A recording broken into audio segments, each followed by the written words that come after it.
the Louis Diaz podcast. Record. And that way, at least I don't forget. Because I know as soon as I have a quick sip of your coffee, that we're going to start talking. Yes.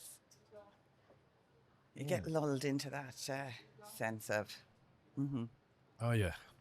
Oh, that was much needed. You know, I did everything else but get myself a coffee this morning. I know, especially when you're running late. And Vote. you're like, oh, well done. I went to the Queen Vic to get the groceries. Wow. Yep. Got That my was a big equipment. morning. Yeah, I know. So thank you for That coming. was a very Melbourne morning, actually, wasn't Very it? Melbourne, yeah. Very Melbourne. I was just saying on my Facebook Live, this is the most Melbourne thing I've ever done. Yeah. Well, people have called this, not me, but other people have called this the most Melbourne podcast ever. I would say yes. Yeah. I would say, and that's a pretty cool statement, though, isn't Yeah. it? Like it's like Oh. the Melbourne podcast. Yeah. Like It's nice. yes, it is. I'm not claiming it. It's just other people have bestowed it upon me. So now I feel like I need to carry that baton. Well, you can, especially if it's not something that you created for yourself, right? It's even better again. If it's an observational thing, I would say absolutely. This, 15 years I've been here, but this is the most Melbourne thing I've ever done. That's cool. But I don't have a vote yet because I'm not a citizen, so I couldn't do that. Yeah, okay. Yeah. Well, I'm glad that you're here, Aisling Smith, or Ash. You know what? I tried to memorize your bio, but such has been my morning. So, award-winning neuro inclusion, is it? Yeah. Neuro inclusion coach, speaker. You work with organizations to help them become more neuro inclusive. That's right. Okay, that's all I've got. That's You enough. can tell us the rest. That's loads. That's so good. Thank you. But yeah, welcome. And thank you for being here. And thank you for letting me have a sip of your coffee. Oh, you're welcome. That's a very Melbourne thing to I'm do just as well. sorry I didn't bring you one. Oh, that's all right. a bit selfish of That's- me. Look, there's one thing on your checklist as a Melburnian that you shouldn't forget to do, and that's get yourself a coffee. Mm-hmm. And I failed. Yeah. Well, You know, we might be able to make up for that with my gift today, Ooh. with my food bag Okay, later. Okay, See, we'll whenever you warm want it to up. introduce We'll, that, yeah. we'll warm up and then we'll get there. But there, thank you for being here. It's nice to see you. You too. Again. I know we had a great catch up during the Melbourne Comedy Festival. We did. It was really nice to meet amongst mutual friends. Yes. Yeah, that's a great time of year. Another Oh. wonderful Melbourne thing, isn't it? Yeah. Yeah. This is the first year I've gotten actually quite involved in it. So last year I kind of dipped my toes in, Mm-hmm. and I heard bits and pieces. Yeah. And then this year, because I've been having so many comedians on the podcast, by the Yeah. time the comedy festival came along, like I had several comedians who I had, committed to going to see their shows. Yeah. So now I'm like already booked, before the even starts, I've already booked 5 shows to go Wow. and see. Of And course. so you sort of go from one to accidentally ending up at another, and then I just met so many it's people. the whole night, isn't it? Yeah. Because you're like, oh, you should go to this show next, and then you should go to that show, and it's really it's a great time of year in Melbourne if you have the time Yeah. to enjoy and just go to as many different shows. And I love the mixed shows particularly, where Yeah. you get the mixture of different comedians. By giving you like 10, 15 minutes, you're getting the best of what they have to offer as well. Like, so they're really kind of bringing their A game, which is really good. I think I first spotted you at the after party, actually. Was that it? Yeah, at the Exford. Okay. And that's a really great example of the Oh. 5-minute set where you get a whole, So good. like the cheese board of local comedians, It is isn't a it? smorgasbord, yeah. Have a sampling Yeah. of what it might be like to come and see my full show. But there's a few of those. There's a show that I used to, because I used to work, 100 years ago, I used to work with the production team at the Exford, supporting them in getting the shows up and running, supporting the comedians and stuff. And it was so much fun. One of the 100 jobs that I've done since Yeah. moving to Australia. Okay, yeah, that's interesting. Which Well, is why I always have a connection to comedy. But then also, now that I'm a professional speaker, I come back and I love to watch because the comedians are great. They're amazing. And you can really tell how great a comedian is by how he controls or engages with the audience. And it's that audience engagement. You know, we went to the super secret special show Yeah. at the at Kicks. at Kicks together, Yeah. and you could see like the that show was fantastic. Yeah. Oh, And like there's like 5 or 6 different brilliant comedians yeah. who just engage with the audience and who really, you know, it wasn't about them, and I think that can sometimes be the difference. With it's about making sure your audience have a wonderful experience. 100%. And you can see that like that's with the comedians that have been doing it a bit longer. Yeah. Yeah. Yeah, that's true. Like the ones that have overcome the nerves, and now they're in the flow of it, and now they've kind of realized, hey, I'm here to give you a good time. Yeah. Yeah, that's so true. Yeah, that's interesting. That was a funny show. It was just interesting because so there was a bunch of funny. Melbourne Storm players there, and one of the first acts that got up was talking about he asked one of the guys in the front row a Storm player a question, and he was like, "Oh yeah, head injuries really do cause brain damage," and all of his teammates just laughed. You know what I mean? Like, I know. It's so funny. We're given permission to laugh at stuff we wouldn't normally laugh at Yes, it's during true. the comedy festival. That's so true. But like I think it's hard for comedians. You know, I was actually the biggest event that I've ever spoken at. I'm so grateful and I'm so lucky. I spoke at a huge conference in Dublin in January called the Pendulum Summit, and it's like a leadership conference, and there's absolutely amazing speakers. So Jimmy Carr was one of the speakers, not as a comedian, but he was speaking like in a fireside chat kind of situation. Right. And so Jimmy was cancelled, you know, a few years ago No, I have because of no idea. some of his, like some controversial statements, Yeah. which again, like we're talking about, can you, you know, what are you allowed to actually Was say? it in a comedy context though? Yeah, Yeah. it Okay. was, and it was, but you know, I think like there's been a lot of backlash with some of those big guys. You know, I think Ricky Gervais has had some backlash as well over Oh yeah. you're not allowed to But he's say that, brilliant. or You can't cancel he's so Ricky. naughty, like you know. But it is that fine line, Yeah. like you say, you laugh at things you're not supposed to laugh at because it is funny. But it's like you're not meaning that it's okay to say those things, Yep. but like. It's okay to laugh though too. Sometimes we can take ourselves a little bit too seriously, and there has to be kind of a middle ground, I think. Yeah. I agree. And what you're saying really reminds me of a thought that I sort of like a light bulb moment that I had this year, that, you know, a little bit of self-deprecation and not taking yourself too seriously is a real defining attribute of someone who can be relatable. Yeah. Like, I know if you can take the piss out of yourself, that then you're allowed to take the piss out of me a little bit too. Does that make sense? Yes, and we can find common ground in knowing that we're just flawed, imperfect, kind of just, you know, intellectual apes just trying to run around this planet doing the best we possibly can with the tools we've been given. Yeah, exactly. I think I love that. Actually, that's a really, really good perspective, because what's important as humans is self-understanding. I think, like in the work that I do, because I work with neurodivergent individuals, so, you know, let me give some context, right? Just in case, because talking about all this neuro stuff, I'm not a brain surgeon, but I have worked with brain surgeons.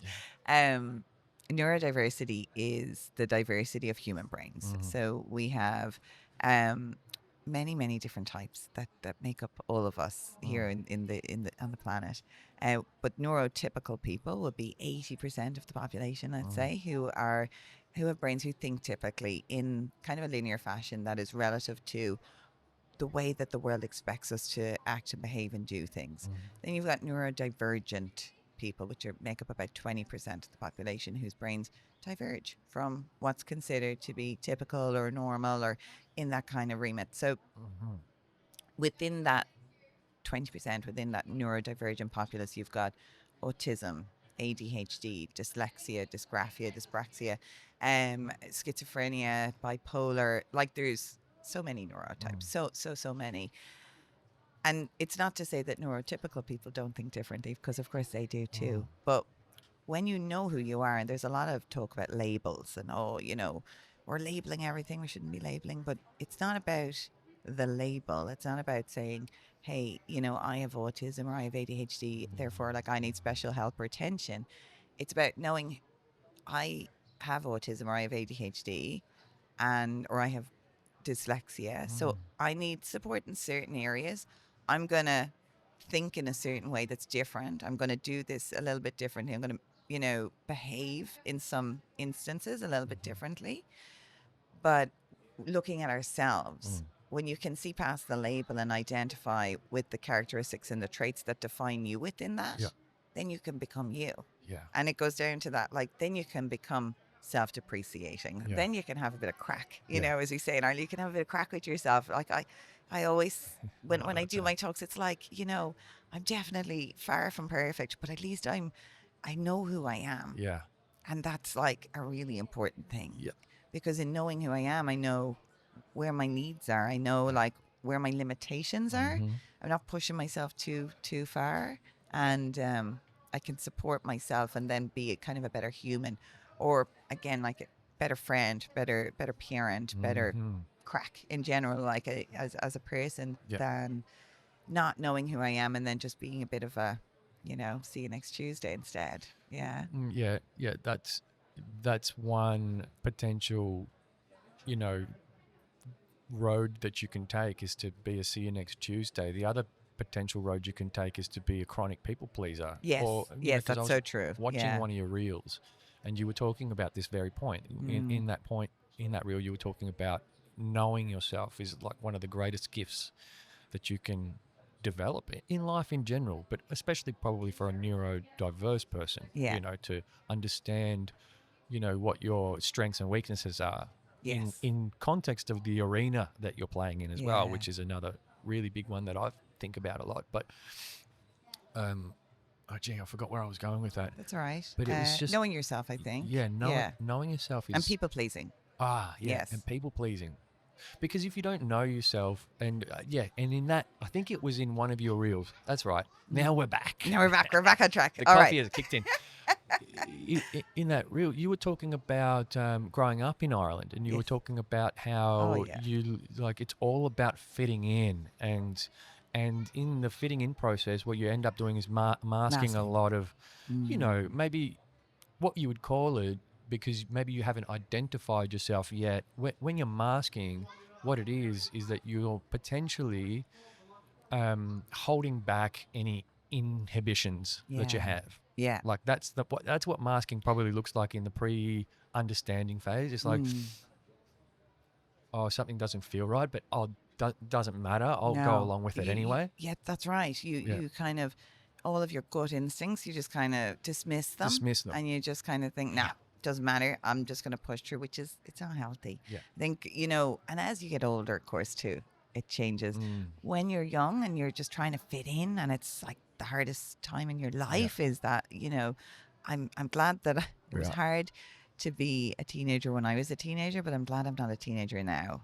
I think that it's a lot harder. You think? I would say with social media. Oh, okay. You know, I think that we didn't even have phones when I was a teenager, so it made things a lot easier. Yeah, to not like have that side of things. But you know, what are your thoughts on that?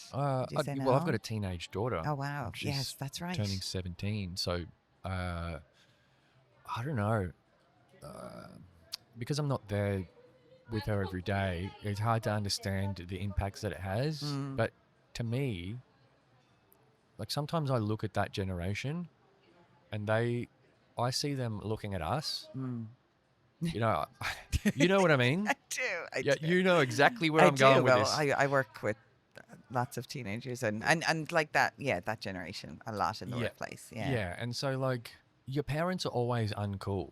Right, but your parents were the ones that were like when you're our age. Well, I'm 40, my daughter's 17. I was young. Let's just say I was right in that zone of I was the guinea pig generation for social media, right?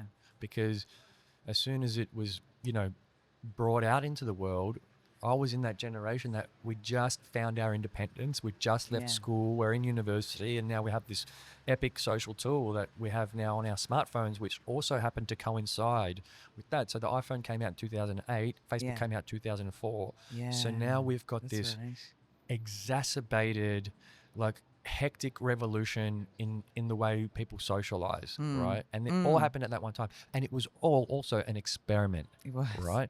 So people have got access to these things, and people are doing dumb things online. You know, people are exposing maybe too much of themselves, and they haven't figured out the boundaries of what's okay or not. And which is why I'm glad that when I was a teenager that didn't exist. That it didn't exist, so that I could. I think we had Bebo in Ireland when I was in university, Right. and so like that doesn't even exist anymore. Yeah. Thank God. So, Yeah. the ability to upload photographs just wasn't happening from your you were taking out your digital camera, You'd have What to about the plug it days- into your computer. Oh. Too much work. Too much work. That Yeah. wasn't going to be happening. But so, now it's instant. now You it's can just make there. an instant mistake, or Yes. do something that but maybe... it does not even have to be captured by you. Anybody in the That's true. vicinity can capture you. That's true. And that's what's scary, is that it's not just, you're not just exposed by yourself. You don't just have to deal with your own demons. It's like what other people have seen. And even as adults, that we have that now. But I think when you're forming your own opinion of yourself, or defining who you are, I think there are influences. I have 4 brothers, so I was brought up with, and they were quite popular. They were into sports, and they were cool, and they were older than me. Were cool, guys. Were cool. If you're watching this, not anymore. So Sorry. Well, I guess they still are. Yeah. But again, they're at that time, they were who I looked up to. Yeah. And I was like, okay, I want to be like my brother. So I was always very close with boys because I had no sisters. So I was, I just knew how to have conversations in that regard. Yeah, right. And I loved, One of the boys. yeah, I know. But it was just because you get used to, and I suppose understanding now that I'm autistic, but I didn't become autistic. I always was. But you create patterns of behavior that fit in your environment. So to be comfortable, socially awkwardness would have been huge. But I will always really easily just have a conversation with the lads or with boys because that was my default, because I grew up around them more so than obviously I've had girlfriends over the years and learned how to engage with. But I as a teenager, I was so confused by girls, and that carry on. You and me both. Yeah. You and me both. And it's really difficult, Yep. to fit in. So it's so hard. And then I think as a autistic person, or, somebody with ADHD, I was I didn't know that I had a label or something, but I was figuring everybody's just defining their role in society. Yep. So I would have watched a lot of the American movies, Clueless, and I was like, yeah, I want to be popular. Yep. I want to be popular. So it's who do I need to be? How do I need to dress? What do I need to look like to fit into that mold? Now, we all fit into the stereotypical whatever, but I decided if I wanted to give myself a good chance, then that's what I would do. I played sports and I was popular as such, yeah. Yeah. But it's hard work. Yeah. And you are masking every day, trying to pretend to be, oh yeah, I agree. That's how I feel too. Yeah. Yeah. It's hard. Yeah. Well, yeah. But you're easy on the eye as well, let's face it. Thanks. So, it's not hard to be popular when you're you know what I mean? You've been given these genetic gifts, I suppose. Yeah. I think because when you were talking just then, I was I can relate to that, except for the fact that when I was looking at those cool people, I was I have no chance in hell of even ever getting to be like that. You were oh, there's hope for me. I was but I made a decision. I'm not going to be that guy on American Pie. That's just not going to be me. And I just have to accept that. I made a decision. And I think, it's a really defining thing that I've noticed throughout my whole life. And when we were talking the other day about the podcast and stuff, and I was kind of postulating about it, I was wow, yeah, I've made decisions throughout my whole life now, good, bad, and indifferent. When you have ADHD, you can make very impulsive decisions, and then you can take a long, long time to make a decision Yeah. as well, right? So you Eesh. can be That's like, oh, relatable. I can't. Have you got Like, one of those surveys with you now? Sorry. it's like, it's hard. And then sometimes it's like, you're just making them on a snap. But Yeah. when definitively you do, you do it Yep. and you make it happen and you're doing the thing. Yep. So every time I made a definitive decision like that, it was always relatively life altering Mm-hmm. and but really empowering and impactful. Mm.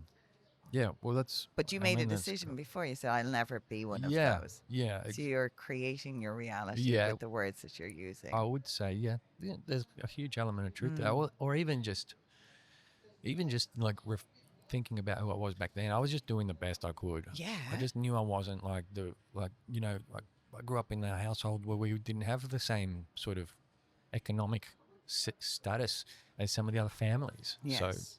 I just knew that we were, I suppose, maybe a little bit more working class, and that maybe that was going to be my destiny, is to just try and, I don't know, accept that that's who I am and that's the arena that I'm playing in. Yeah.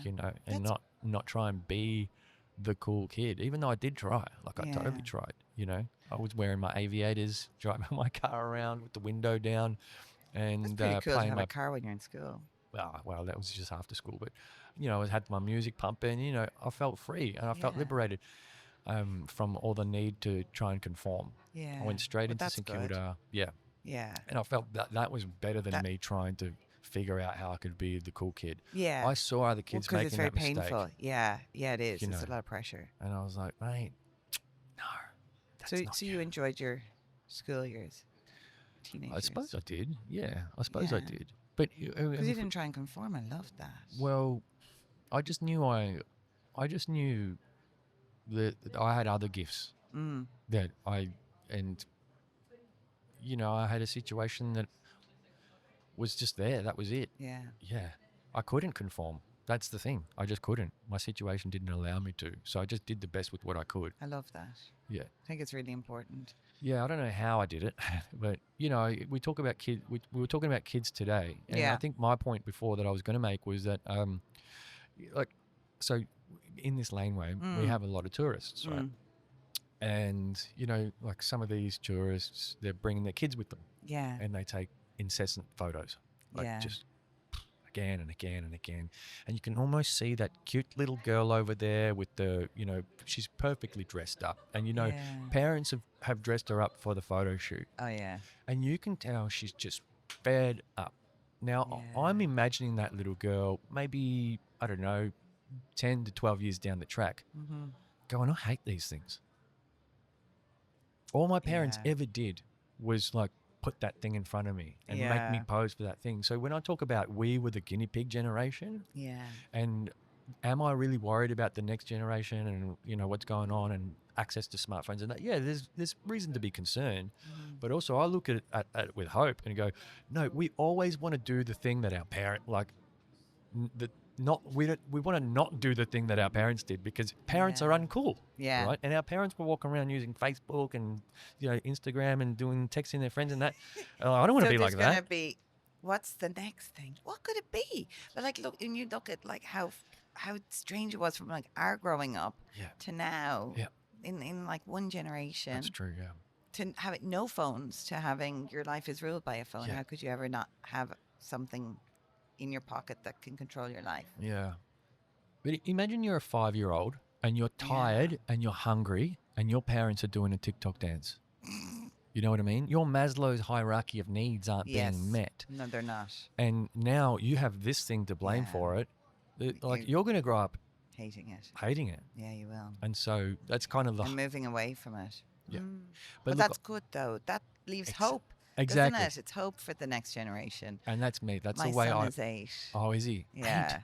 8? Yeah. Oh, okay. So he's a bit younger. So it's kind of, but he loves it. But like he's like playing games. So he's doing Roblox and Minecraft and stuff. But that Yeah. worries me with the chat and with the stuff. I kind of have to make sure I'm checking Just in and go through the messages yeah, you're wearing, just see if it's all good. to make sure. What do they say to each But other at even that like age? some of the, like, I never texted anyone at 8. I know we didn't have phones at Is it 8. all Roblox chat that you don't understand?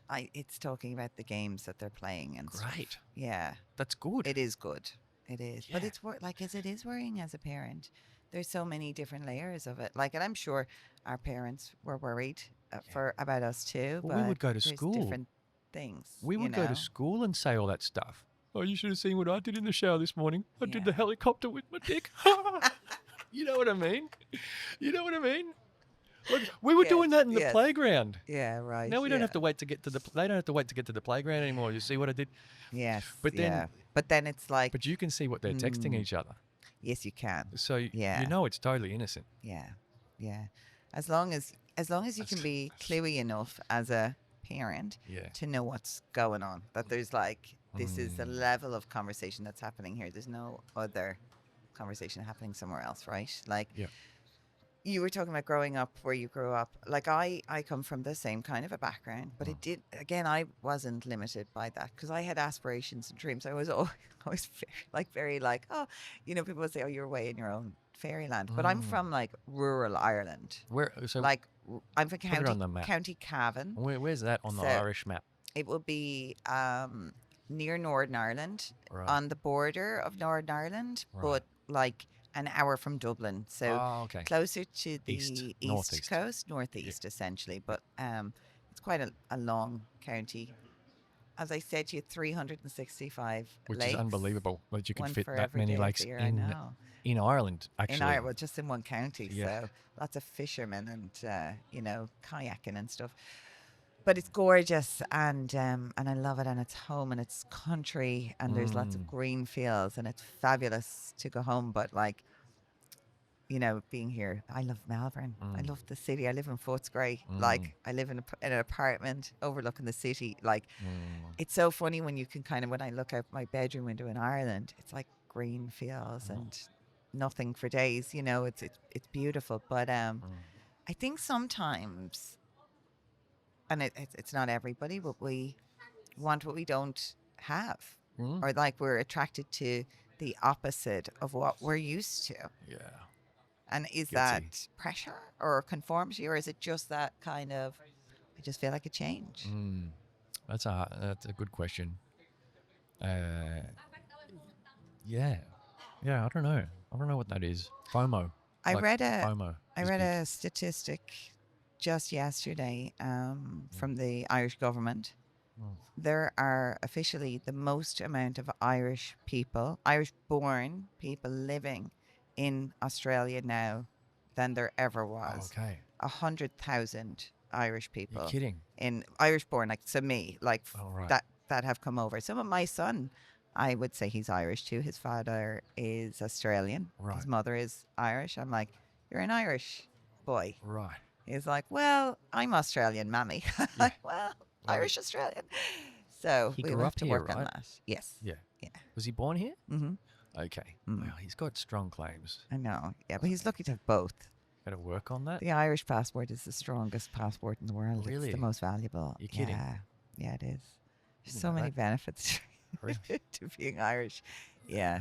Yeah, I like it. Well, yeah, I've always tried to snag myself a European wife or something that I can have, get that passport. But we get 3 months on the Aussie passport. We get 3 months, and apparently it's in each country, Oh, really? That's all right. which is weird Yeah. because you go to these different websites on the Australian Gov whatever, and there's kind of conflicting information.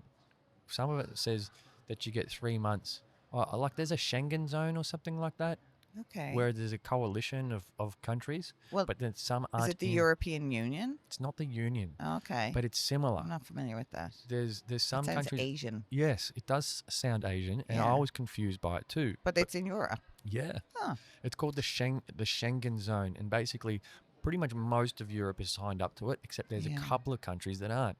So I think Norway was one of the ones. I think Okay. that wasn't. So when I flew from basically the UK, Yeah. which had then Brexited, right? So when Oh, I know, was in that's Ireland, terrible as well.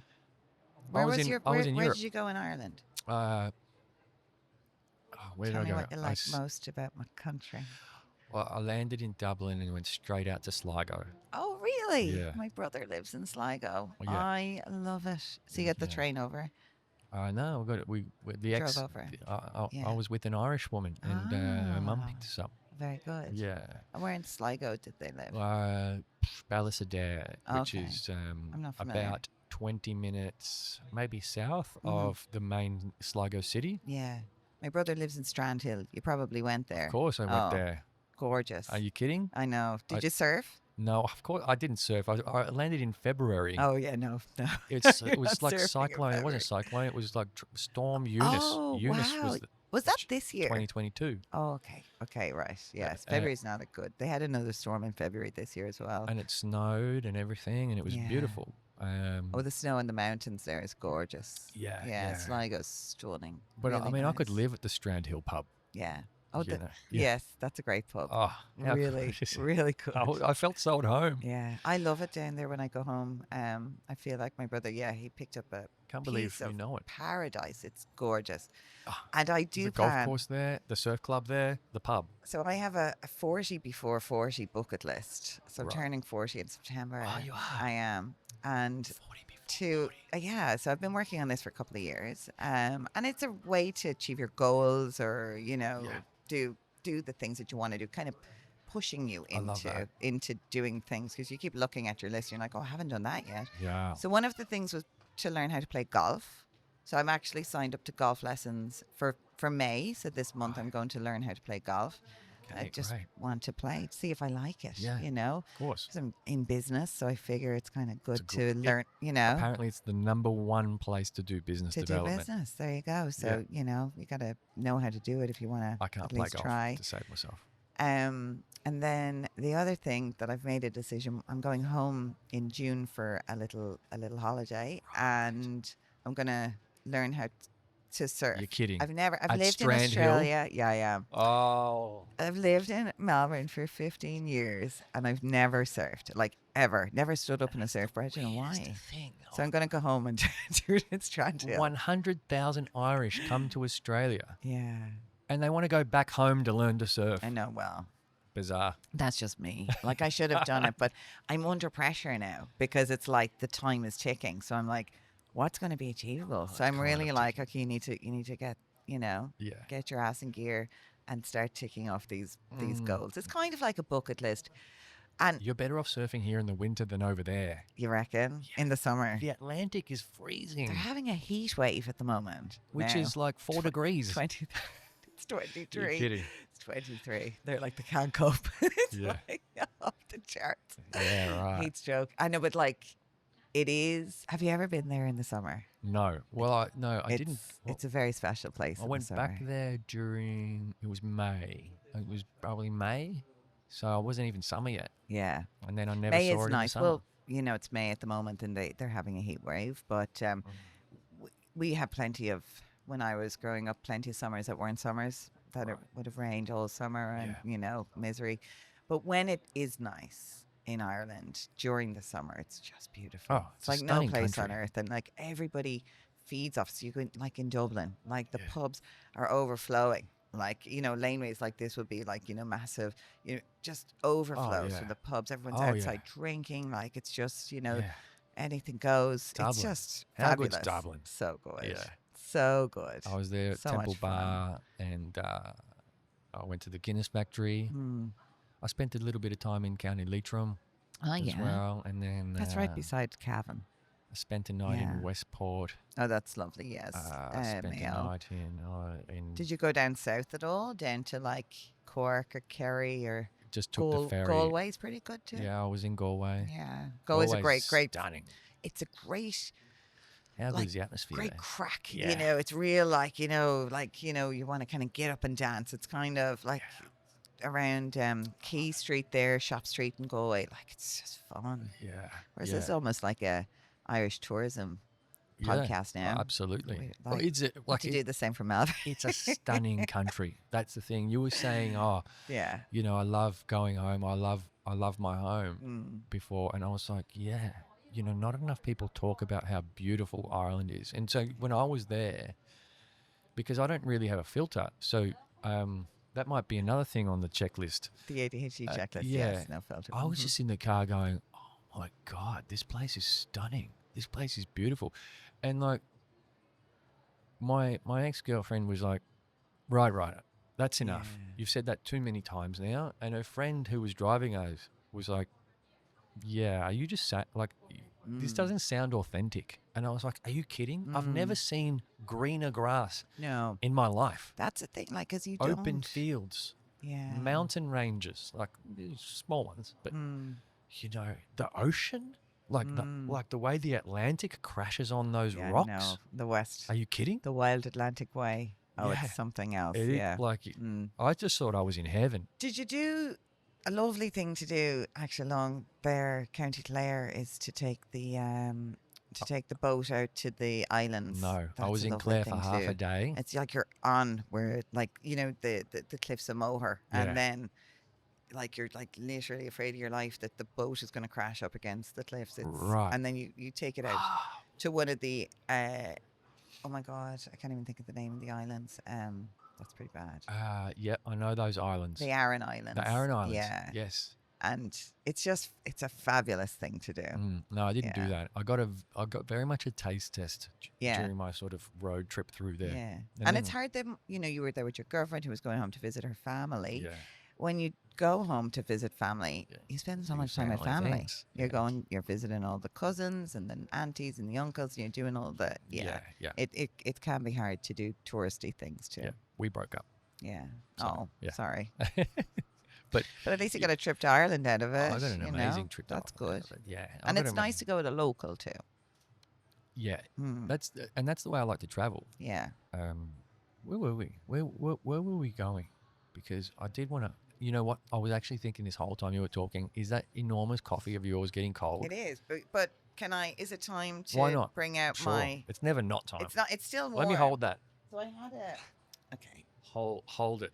So we had a conversation yesterday, and I had an idea because I was like, because I'm so Irish, and like that's kind of as a speaker, I'm involved with the PSA, which is the Professional Speakers Australia Association. Right. I went to a conference recently, and one of the amazing speakers said, you know, you need to have a wild card. Right. As a speaker, when you're on stage, you need to have that thing that people are like, oh yeah, Love like that. your wild card. So for me, I'm like, well, it's Irishness. Yes. Like it's clearly Great. obvious, but I just like That's not a great necessarily wild card. ham it up like, but I'm very green today. I'm Yes, like you 40 are. shades of green.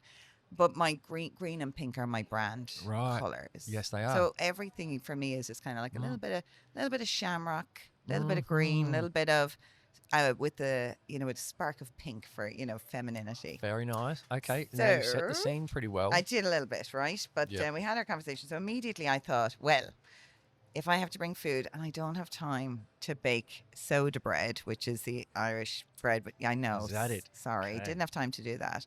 So I brought Tato. Oh, you brought I brought potatoes. Tato. Now, Big. I got to tell the audience, this is the first of a double header, an Irish double header. So I've got an Irish comedian coming on after you, and this could be the double Tato day. Could be double Tato. That's pretty bad. Or pretty good, I mean. Sorry. But Potatoes. also, I felt. You don't mind if I smash these, do No, you? you can smash them. But also, I did bring Oh, yes. Baileys. Oh, hello. because there's eating and drinking in this, and now that we can share our coffee, and I can have a Bailey's coffee. I'd love that. How about that? Yeah. Isn't that a good idea? I brought cups Amazing. because I'm across all bases. Amazing. This Um, is sensational. Sensation. So tell me the story of Bailey's, right? Because Okay. Whiskey, cream. Yeah, okay, right. Because you go to Ireland and then you're like, oh, this is Guinness territory. Yeah. And then there's Jameson, Yes. and then there's, that's risky, but Is it? I trust you. You've done this before. You're a mum. It's not my first Mums rodeo. know, yeah. And sorry, yep. And then yeah, I thought like, where's Bailey's as a place in Irish kind of, folklore, so to speak. What's that story? Because when I was in Ireland, I sort of missed it. I was like, Might have to read the back of the bottle. yeah.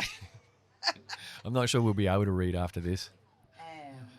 Well, Bailey's is is Irish cream, Right. which is Irish milk. You'd have known the butter.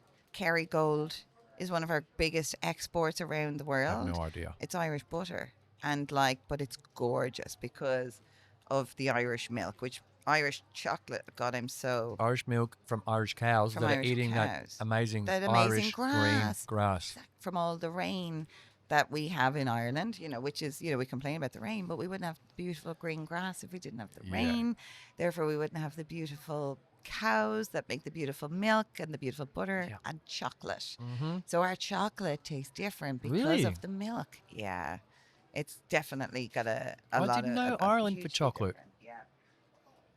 You know, the It's Spanish not and like Germans. it's not like Belgian chocolate or anything Right, like that. okay. Like it's different, but it's just we're so biased Irish, but like we like our chocolate, It's like, I love patriotic people. You got to call out the things that are beautiful about the place that created you, let's look at Bailey's, that the raised original you. Irish cream. Everyone loves cream, they said, and we love spirits and whiskey, but in the same bottle. Are you sure?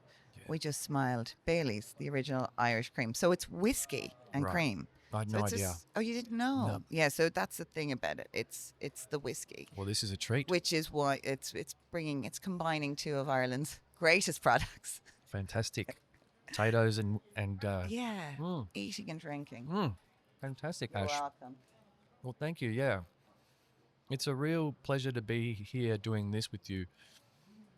But I was listening to, what, you posted this reel today. You reposted a reel today. And maybe we'll talk about that after we cheers. Now, So this is coffee and Bailey's. coffee and Bailey's. What do you call this, Bailey's an Irish Irish coffee? coffee. An Irish Beautiful. Bailey's coffee, yes.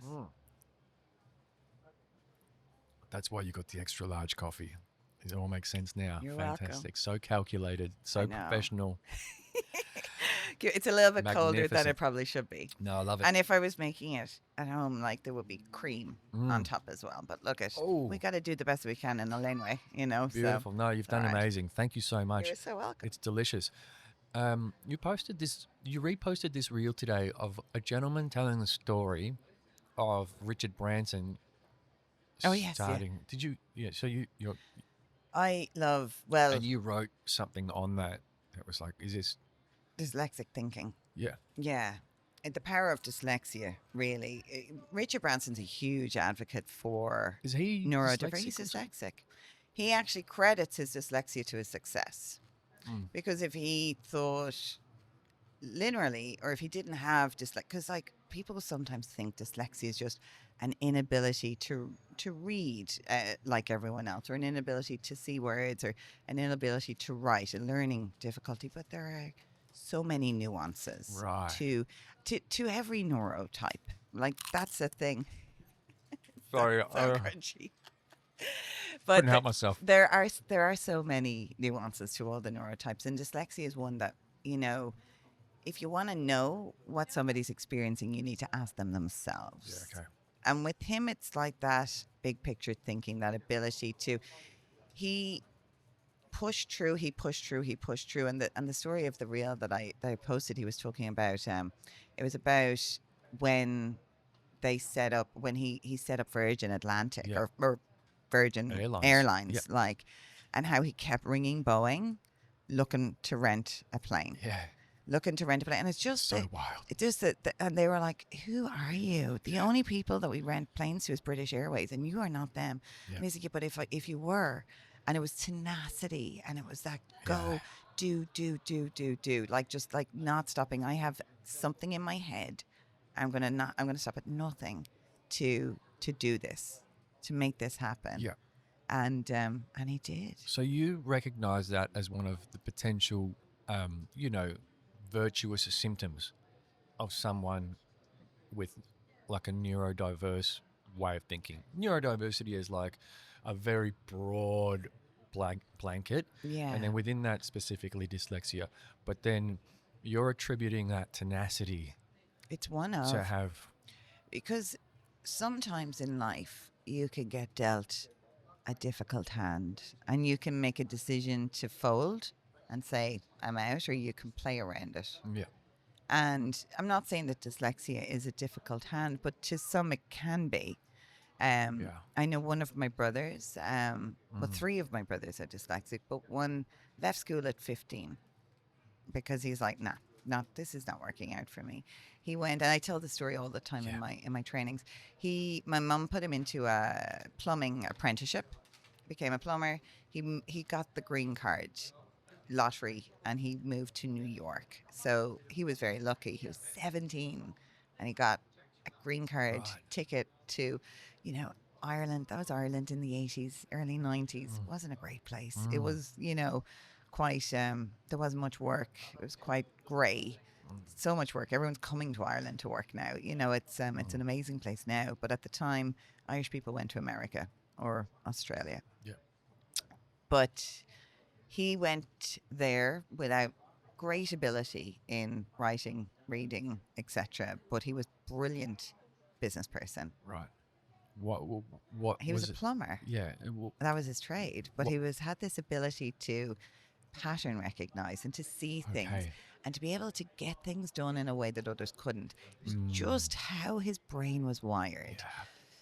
And being able to see things that other people couldn't. It's just this so relatable. Putting stuff together, like seeing things in pictures. And when you're plumbing, Manhattan buildings, skyscrapers, whatever, like downtown stuff, to be able to like give somebody over a quote like super quick, because you can actually see the pipe laying, you can see the plumbing, you can see, you can do a calculation super quick on the spot because you've just been able to calculate it all in your head because of your ability to think that way, as opposed to going back home, going on the computer, doing up a proposal. Like, he was never going to do that because he couldn't, but he could just write it out on a piece of paper. Here you go. That's what it's going to cost to do that job. And he was successful, and he was able to do that. And I see that with Richard Branson, and it's just taking, calculated, but you could be presumed to be scary kind of steps forward, where other people might step up back or say, I could never do that. It's kind of being, you know what, life is tough. Life's been tough for me, like by the cards that I've been dealt, but actually why don't I just give it a go? Why don't I just try, I'll push it a bit harder and see, because why not? Not all, but I'm saying generally speaking, it's definitely something that people do who are dyslexic, who can push things out of the ballpark, essentially. Does that make sense? It does. No, it totally makes sense. And it sort of sparked up this thought that I had earlier when you spoke. For some reason, my mind went off to Industrial Revolution, humanity, which is fairly recent and very minuscule period of time in the overall context of humanity. Right. So we've taken these, I guess what you would call very critical creative species that we had. And then because of the Industrial Revolution, we then tried to pigeonhole everyone as a factory worker or this or that. And then the education systems became all centered around and they still are very Industrial Revolution centered. Read, write, do this. And so when I hear stories like this and that your brother didn't fit in, I don't think different. I just think probably the same as everyone else before the Industrial Revolution came along. Right, because that was about creating, and it's when I say, I suppose the work that I do predominantly, I obviously speak on stage, but I work in businesses and organizations and governments to support them in supporting their neurodivergent employees, because it's recognized now as something that has to be done. It's important. Everybody in the workplace needs to be supported or recognized to see, what are your needs? How can you be helped? And I think in order, because I was late diagnosed, I was 35, so I'd gone through, all of my career. Like I'd gone through all of my career in corporate and in businesses and organizations, not knowing, but struggling in many different ways, in different, and I was always that kind of one that spoke up and, kind of, I was always like a bit of a pokey stick. Oh, yeah. I would be like testing the boundaries. Not that I was trying to be difficult. People would be like, you're always so difficult. I'm like, no, it's just how my brain works. Yeah. I'm just asking questions. Yeah. I You don't need to fill mean in to be. gaps. But I just need to know Yeah. all the information. But I'm also challenging, not to be challenging, but I'm wondering, what if? Yep. What if? And it's that kind, like, it's just That's- because our brains are like, but what if? Yeah. What You need that if? on a t-shirt. But what if? What if? Yeah. That's So in a lot of organizations, beautiful you way get of knocked looking at it. down, right? And you get like, no, just do your job. Don't be, Sure. stop that, or sorry, it's actually not working out. You're a bit too difficult. So, I did lose a lot of jobs throughout my career, or, contracts weren't renewed or whatever because of, I would say my neurodivergence. This is so perhaps. relatable. I get that a lot. I get that a lot. And it is, it's not one person's story, and which is why I do what I do, because I'm like, I don't want it to be my son's story either. I'd like to think in 10 years by the time he starts working, and that's like my driver, is that Yep. the workplace is going to be different, that you're going to Yep. be more accepting of different thinking. Like, Yeah. but going back to your point, so the Industrial Revolution, the school system, like all of these things, right? So society was built around the 80%, the neurotypical Sure. Yeah. way of doing things, conformity, doing things in this way. Yeah. And that's why the 20%ers, the neurotypical, we just don't. They're just We lost. just don't fit in. Or else we're the ones running the shows. A lot of entrepreneurs, I think it's like 57. I'm not great with remembering statistics, but like I think it could be 57%. Don't quote me. Of entrepreneurs are neurodivergent, and it can happen because of that big picture thinking, or because they haven't been able to, get their point across in a business or an organization, but that just doesn't get it. Yeah. And I see, like, in businesses and organizations that I work in now, they do want, like, they want to support people. Yeah. They want to, like, because I'm like, the innovation. Let's think about, what's his name, Steve Jobs. Right. So in 1997, like, he was brought back into Apple. So it's I like do know that, yeah. he had been fired, and then he was brought back in. Yeah. When he was brought back into Apple, What a win. I know, but it was like as an interim CEO, so he wasn't like, we're just going to test you, see if you can have manners. But of course, he was neurodivergent too. But what I love at this time, and you'll remember this too, he launched a marketing campaign called The Crazy Ones. Oh yeah. Everyone's seen Right? that ad. It's so Especially good. I worked for Apple. Oh, That's one of the did things you? that they show you when, like, you're in the training room in the first Oh my week. They show goodness. you the Crazy Ones video. I played it, not at all, but some of my leadership talks and a few of my trainings, I play it. It's a goosebump video. It's amazing. You know, you I get the love little it so much. You do, because I'm like, he's speaking to me, Yeah. but he's speaking to us. He's speaking to neurodivergent. He's speaking to people who think it's because it's the Think Differently campaign. Yeah.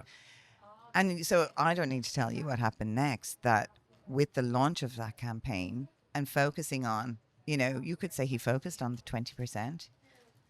That was the turnaround point for Apple, Yeah. and that's when everything came back around for them. Yep. Yeah. Brilliant. Yeah, Brilliant. So Very so good, relatable. which is identifying that. So it's like what I bring around to businesses and organizations is if you can focus on supporting that 20%, look at the productivity, look at the innovation, like look at the different thinking that can be brought to the Yeah. table. Sure, there can be difficulty. Sure, we can be a bit testing and trying, but And make the mistakes. benefits outweigh Yep. the other in so much. And it's Yep. about, being supportive, being inclusive, and helping everyone to have a fair go. Isn't that the Aussie way? Yeah. To have a fair go. Yeah, 100%. Yeah, so because I was thinking, isn't your work in a way like constantly trying to fit square pegs into round holes? That's right. Yeah. But- Well, that's what we are in society. We are the neurodivergent 20% are the square pegs. And the holes are round. The holes of society and the workplace are round. So you're not trying to massage the peg into being No. round, but trying to massage the hole into being more square Yeah. or something. That's right. Or let's build a new hole. Yeah. Let's Yeah. why do we all have to fit into the same? Yeah. Why don't we Yeah. just open the door Yeah. and just like give everyone a go? And Mm. because I just think if you can allow all voices to be heard, as you do with your podcast, Yeah. amazing things can happen. And you know, if I you give agree. people the opportunity, you know, this has come on quite an arc. We were talking about, you know, being a teenager earlier on, but Mm. it's also relevant, like in finding who you are and what you're bringing to the table, in the gifts and the talents, and self-advocating and saying, you know, this is me, and I'm great at this, but I'm a bit shit at this, Mm. and but that's okay, because you can't be great with everything, Yeah. but it's okay to be not so good at things too. Yeah. But identifying who you are, what you can do, and champion yourself, whether you're a teenager or you're 20 or you're, you know, 30 or 40 or 50 or 60. You Yeah. know, it's Yeah. it's not about the label. It's about recognizing who you are and what you bring to the table. Yeah. Yeah. So, I mean, I can imagine that part of your work becomes a lot about highlighting the virtuous traits of people, you know, with that label or under that umbrella, you know, and that's probably what it comes back to in the virtuous traits. And when we're trying to match the square peg with the round hole, a Mm. lot of the time I think, you know, all of these organizations, they're in business for one reason: to add value to their customers and make as much money as possible to deliver to their shareholders. Yeah. So, you know, how do you go about emphasizing, you know, the commercial benefit and quantifying commercial benefits? And obviously there's a lot of research that's done outside of you Yeah. that you can call I on, do call on the, yeah. but Yeah. but But in a yeah, business or an organization, it's a very good question. Um, yeah. so what I would do, traditionally, so sometimes I'm brought in as a consultant. Wow, hang on, that was a very serious question for someone with a It, bloody Irish coffee it and a was, but bag of potatoes in his hand. You know what I we're getting mean? deep. Yeah. No, but you're right though, because everything has to be quantifiable. Yeah. It's business. Yeah. The end of the day, sure, it's nice. You know, sometimes it's good to do the D&I like fluffy tick box, but Yeah. that's not. I like to say that that's not what this is. It's not the fluffy tick box. This is, and what we would do, say I go in as a consultant and would do surveys. Mm-hmm. I want to find out how many people identify in the business who are willing to put their hand up to say, I'm neurodivergent. It usually starts with creating awareness. So doing a session, like an all company webinar or lunch and learn or something, Right. just saying this is neurodiversity 101. So I'll be teaching you all about, you know, neurodiversity, the strengths, the challenges, and the basics, Mm-hmm. essentially, of what it looks like. The feedback in the chat is always like, oh my God, I feel so seen. Thank you so much. You know, we should do this all the time. I wish, you know, you know, this is so important. I feel like I'm neurodivergent and now I feel safe. You see, safety, we want to go back to Maslow's hierarchy of needs. If people don't feel safe in the workplace, they're not going to put their hand up. They're not going to disclose, because there's still a huge bias, and they feel as though if somebody finds out that I'm autistic, they're going to think that I'm less than, Oh, and definitely. I'm not. Like, I won't get that promotion, or I won't have the same opportunities as my coworkers. Yeah. So I'm just going to stay quiet and mask. You know, we go Yeah. back to that, just to Yeah. put on that mask again. So what I'll do is, you know, create that level of safety. It's Yep. like we're here. We want to create awareness. We want to change people's opinions. Mm. We want to do a culture shift, and then we're gonna like try and create some empowerment. Empowerment is really a huge part of me, because I'm like, I feel I am who I am because I spent my life empowered. My mother is an amazing woman who empowered me my whole life. And she was like, you can do anything, you can be in, and not blowing smoke up my hole, but just saying, you know, you can. Yeah. And I believed her. So therefore, you know, what we were talking about before, I was like, I've always been like, yeah, I can do it. I can do Mm. anything. Oh. I just always make up my mind. I can do it. I've never accepted Wow. that I couldn't. Now I've failed many, many times on many things, but I've kind of always said, well, maybe that wasn't the thing I was supposed to do, Mm-hmm. and just move on. Yeah. Um, Yeah. So with this, going back into the workplace and, you know, having those conversations, identifying statistics is important. So are we looking at 2% or 5% or 10%? How many individuals in this workplace identify as neurodivergent? Mm. Let's find that percentage. if they feel unsafe in the workplace, if they feel as though they're not being seen, if they feel as though they're not, you know, then we're looking at a reduction in productivity. Now, Oh, that's true. that's true. And we're looking at, I think there was a huge national autism survey this year, which said that generally, and these are generalizations and we can't be too specific, but then sometimes we just have to work off generalizations first. If we're looking course. at that, Yeah. we could say it's a 30% reduction in productivity. So 30% reduction in productivity for, what did I say? Say 5% of your Yep. employees. If we were to then look at a $65,000 salary, is that fairly average? Yeah. Yeah. So $65,000 salary for 5% of your employees at a 30% reduction. Now we can start to quantify it Right. Okay.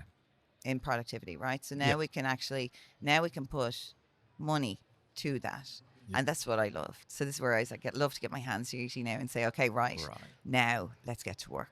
Now let's see how we can, challenge accepted essentially. Let me work with these individuals. Let me support them. Let me help to support. But you have to be on board as an organization. Yeah. Because we can save you millions of dollars Yep. by increasing the productivity, the safety, the output, the everything of the people within this business and organization. Are you with me? Yeah. Are we going to do it together? And like, not only do the right thing by the business by increasing, the retention of profits, but also support employees. You're reducing mental health problems that stem from Work. Yeah. psychological safety in the workplace or unsafety, as people can feel, as well as obviously also the the mental health challenges that just go with that. Yeah. Sick days, taking time off, extended leave, all of the things that cost businesses money, or quiet quitting.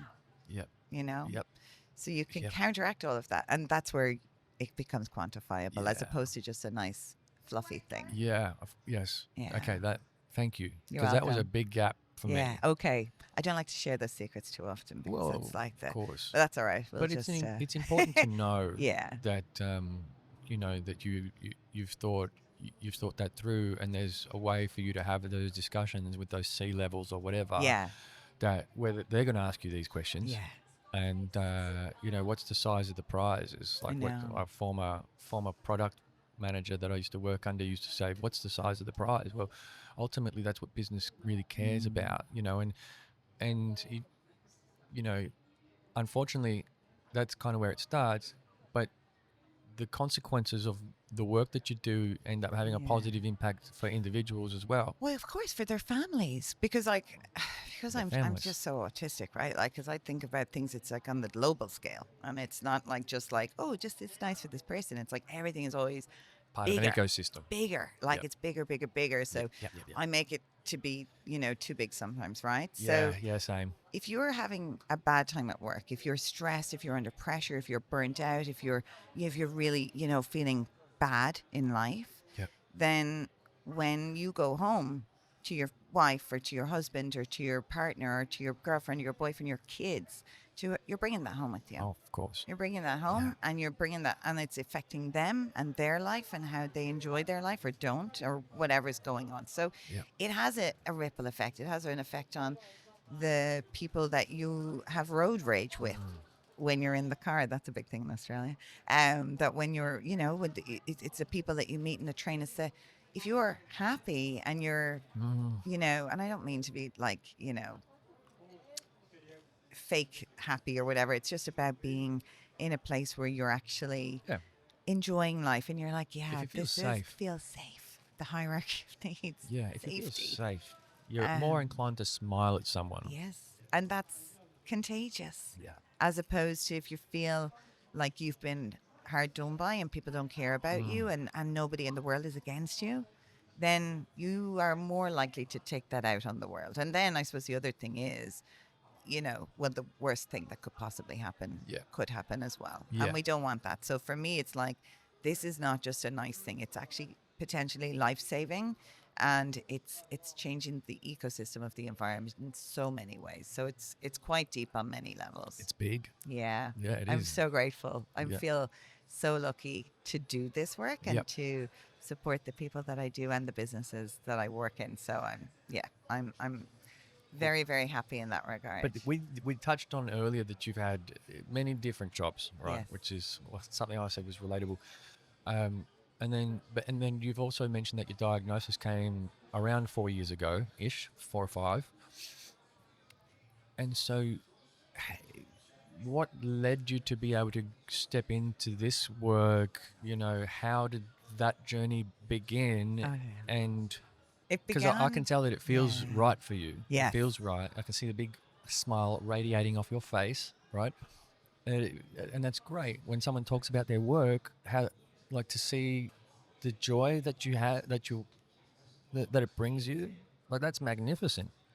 I'm kind of trying to piece together, all right,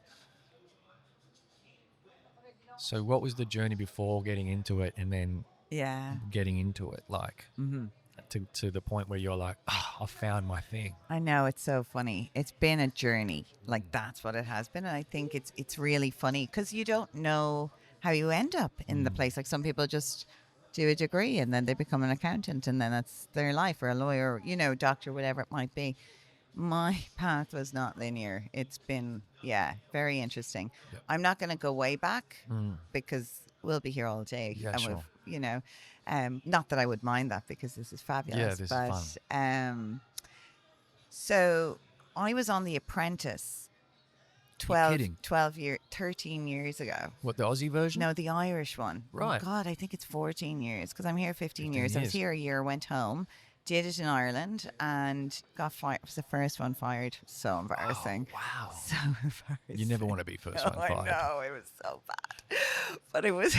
it was That show is famous, terrible. for those that haven't seen it, that show Oh. is famous for the line, "You're fired." You're fired. It was actually Donald Trump was the original... Was the original Yeah. producer, founder, host of that show, I of the suppose, show in America. and made that line "You're fired" famous. Mark Boris did it here. I probably should have done the Australian one, but it wasn't taking regular people when I moved here. It was only doing the celebrity version. Right. Okay. So you did the regular. I did the regular people one. Ireland. Yeah, I wasn't a celebrity then there. Right. Right. Of course, makes sense. So Silly question. Yes. So I did that, and it was fine. It was horrendous, but I loved it. But it was so eye-opening because I experienced something that we call in the industry rejection-sensitive dysphoria. So that's something that's very commonly experienced by people with ADHD, which is like where a dagger stabs you in the heart and rips the insides out and like pulls everything out of you from the top of your head to the bottom of your toes. Your body tingles with like this pain of rejection, and it can be so debilitating. I get that when I'm at McDonald's and I'm trying to use the self-checkout. Oh And then yeah, it gets to the end. it's so hard. I'm sorry. Yeah, no, I know, but it can happen in like big and I've small. got to go to the counter and explain Yeah. myself. I have to come to you because the machine didn't work. Oh. My card wasn't. Sorry. No, I get it. But what I'm it trying can- to say is there's- that it it can be happen anywhere. so easily. Yeah, so easy. And it's a big thing that happens in the workplace too.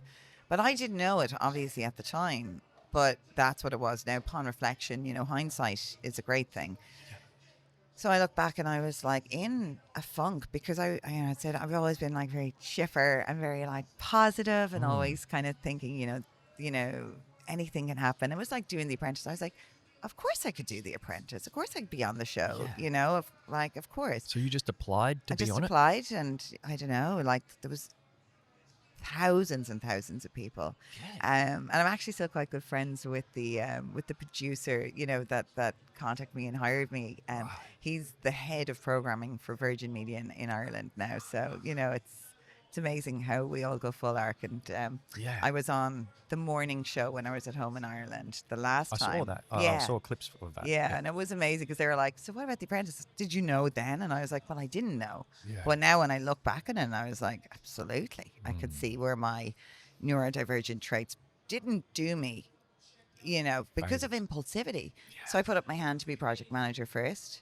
And then my team lost. So I was project manager. So therefore, I had to take the hit and I was out. But anyway, so when I came back to Australia, I was like, oh my God, with my tail between my legs and, terrible.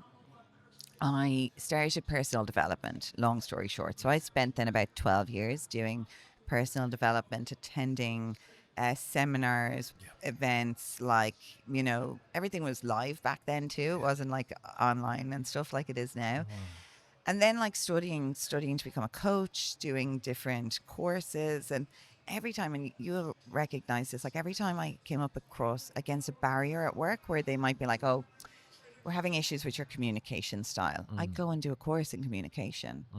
And then because I'm like so hungry for information, I would do the course to become a trainer of that. Oh, right. So then I started collecting all of these kind of different, qualifications to train all of these kind of business topics. I love business, and I was so like, I just love the way industry works. I just love business so much. And so I was putting all of these things together. And then during COVID, I lost my last job, and I was like, that's it. I can't go back. Like, I can't go back again. This is it's just been too heartbreaking for me just to keep, being in positions where this is happening. You know where that track leads. It leads to more heartbreak. I know. And it is. And it's like, I'm trying to be as chipper as I can, but like, this is not easy. Yeah. To consistently go through this and pick yourself up again every time. And it's like the financial burden, like, is so much. Yeah. So I studied NLP, neuro-linguistic programming, and I studied to become an NLP trainer. And I guess, long story short, I set up during COVID NLP training school where I train people to become coaches. Right. So those qualifications in neurolinguistic programming, hypnotherapy, so I'm a hypnotherapist as well, and timeline therapy, which is another kind of form of therapy that helps you to get into the root cause, get down deep into the problem, which of course is brilliant because, like, we all have the trauma associated, which is deep, and when we get rid of that, then we can really help support ourselves. So it helps me with the work that I do when I'm doing executive coaching in businesses now, because the problem is never the problem. The problem is something else. Yeah, it's not. Sure. It's not this. The problem. It's not what's presenting. The symptom is that what you're seeing. Yeah. And it's like, this is because of something else. So we need to find the root cause. Which I'm so grateful for the trainings that I've done. But essentially, I was doing that, and I was running corporate trainings as part of that business in sales, customer service, communication, all of these different things, and I loved it so much. But then I got my diagnosis, and I was like, right, I need to... The diagnosis came about. Why? Well, because my son was diagnosed. So Daniel was diagnosed when he was 2.5. We had an amazing eagle-eyed daycare worker who pulled me and my husband aside and said, Aisling, we think, I hope you don't mind my saying this, but we think that Daniel might be autistic. And I was like, wow, okay, that's amazing. He could be Einstein. Right. He could be like an absolute You felt genius. positive about it. Positive. Yeah. I just did. I was just like, what are you going to do? So like, I was like, well, he could be a genius. He's my baby boy. Like, I love him so much, and I'm like, so if he's 2.5, so we have all this time to get him support and help him out and like find research, do the best that we can do for him. That's my duty as his mother. I'm like stepping, like, challenge accepted. Right, let's go. So that's what we did. And kind of, I was studying the NLP around that time too. I think I started the NLP after that, was again as a way that I thought maybe if I can learn some additional skills that I can support him. And that, it all fed into itself, which was good. Yeah. But for him then, we were going to weekly occupational therapy, speech therapy, and then later on psychology. And I'm sitting in on all the sessions, and I'm like, oh yeah, God, they're great. Yeah, God, I wish I learned that when I was a child. God, that's very clever. God, it's interesting, isn't it? Yeah. And, just kind of like my little brain was like, oh yeah, God, that's very interesting. Always like, and I loved it. Like, I thought it was so great. And then when we got his actual diagnosis, when the psychologist, the clinical psychologist, we did it at ACU in Melbourne, the Australian Catholic University. So my friend is a lecturer there. And we were on waiting lists everywhere. And she was like, try, because the students do the testing. And they do it while being, they've got clinical psychologists who are observing them and supervising them. So you're really, like, it's going to be really thorough. And it was so thorough.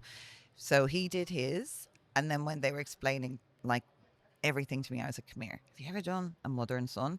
Because like I feel now so strongly that you're explaining me to me. Yeah. Like never, like would it be fun for you That as would have like been students to such a kind of like get that like comparison there? Like you would love to. So I kind of bypassed the waiting list and they got me in. So I was pretty lucky. So I think I just a month or two later, they slotted me in and then I was able to get mine. And I went through like it was days, like hours, I think like 6 hours, maybe more, of loads of different testing and stuff. So they then gave me the results and they were like, so Aisling, yes, you are very much have ADHD. And they were like explaining all of that, all of the different types, etc. And they're like, but we also did testing for autism. And you, I always kind of say, and you tested positive for autism too. And I was like, what? Like ADHD, I was like, yeah, of course, because I'm like all over the place. Autism floored me, and I feel so ashamed to say that now. But now, like I call these things out in going back. I call these things out myself because you know I had a bias, and I was like, how am I autistic? I could like really. How is that showed up for me? I don't like what. I don't know what that means. So I had to do a lot of deep diving then. Yeah. And I did a lot of research and I did a lot of stuff because I saw it with Daniel, but he was at that time a 6-year-old boy. Yeah. So Yeah. it was different Yeah. for me. And Yeah. then I was like, when I did my research and I did all of the things, Louis, like I was like, okay, I'm owning this now and I'm going to change. That's wild. I can see how this has impacted my whole life, my whole Yeah. career, my everything. And I'm going to change the trajectory of what I do so I can support Daniel in the future, but also people like me who don't know that they are, autistic, have ADHD, that don't have the awareness, the opportunity to get diagnosis, but feel different and think different and are berating themselves for being different every day. So, yeah, so that's why then I started to do what I do. I did mental health training courses to implement that into the workplace and then combine that with the trainings that I had already created with what I was doing. And then, lots of research, lots and lots and lots and lots of research and acceptance. Because that's the thing. Yeah, was the acceptance piece. It's huge. Yeah, wow. That it kind of feels like everything is you've filled in a big piece of the puzzle for me now. God. Yeah. And it all started because of Daniel, but then it led you on this journey. And then, that piece that I can relate to the most is the bit about when you feel that someone's explaining you to you. Yeah. It's like, how do you know me so well and what I'm going through? How are you able to just read the thing and tell me my own story? That's a really confronting moment for some. Like for me, it's confronting. I think for you, the autism bit was a bit confronting because of the shame and judgment potentially. But and then I was like, who the hell do you think you are? You're raising an autistic son. And that was when like we came out with Daniel and I was like, Mummy's autistic and with ADHD. And this is what this means. Autism means this. And Daniel, you are autism too. You are autism. You are autistic. Yep. Mummy is autistic. Daddy is probably autistic too, but he hasn't been tested yet. But he would identify for sure. Yeah. And then with ADHD, so now we talk about it at home, and he's like, "Mummy, my brain." He knows the way his brain moves. He knows what it's doing. He knows the difference between his autism and ADHD, but like there's lots of crossovers when you've got both. It's a whole different ball game in and of itself. But it's like, and that's why quite often it's not recognized. It's not seen because in some ways it's Jekyll and Hyde. In some ways they counteract each other. So what's stereotypically autistic? Well, it doesn't show because of ADHD. And then interesting, and so on and so forth. So there's a lot in all of that. But it's I think being seen and seeing yourself and knowing who you are. Like, who am I? What makes me me? It just means so much. It's not about the label. It's about knowing who you are. Yeah. Yeah. Yeah. I mean, I think yeah.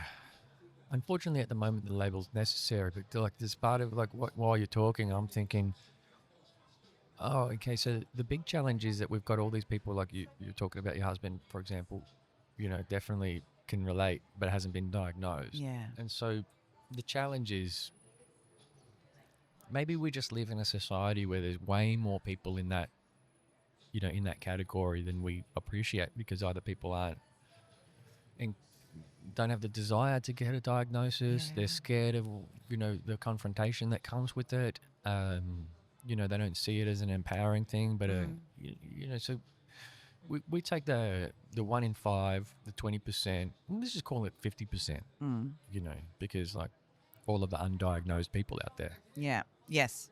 Well, that's why we say 20%, because it's not like dyslexia is the highest diagnosed neurotype. We call it so we say like neurotypes instead of conditions or whatever.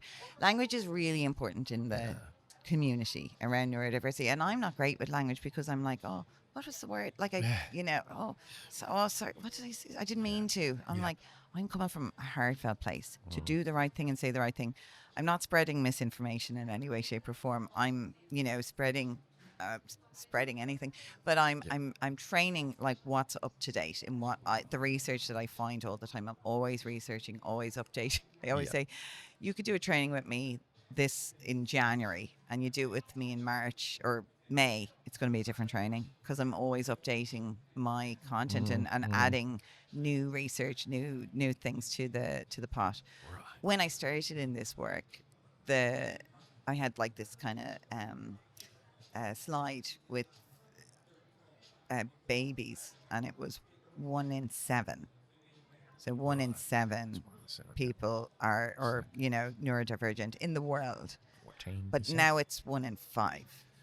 Right, okay. So that was the research that I did when I started this. Right. 1 in 7. Now it's 1 in 5. Yeah. And it's like, it's loose, and everybody like, oh, well, what? But it's going under, it's not just autism. It's not just ADHD. It's all of the neurotypes that make up the neurodivergent, side of things. So dyslexia is number 1. ADHD is number 2.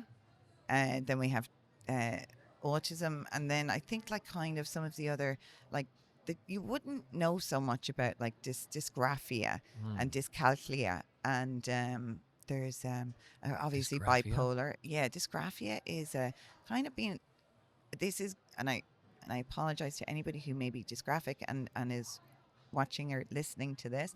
I'm not going to do it justice, but it's kind of being like unco, or just having difficulty with your body, and be like, I'm always like spilling things or dropping things, or I just like find it really hard to to write, or to tie my shoelaces, or to follow directions, or I'm always tripping over my feet, or different things like that. Like, there are obviously no more than ADHD or autism or anything. There are different levels of that, but within that, but it's it varies. Yeah. Wow. Okay. Wow. Okay. So many things. So many things. Thinking to some specific people in my life where you mention these things. I'm like, oh, yes. gosh.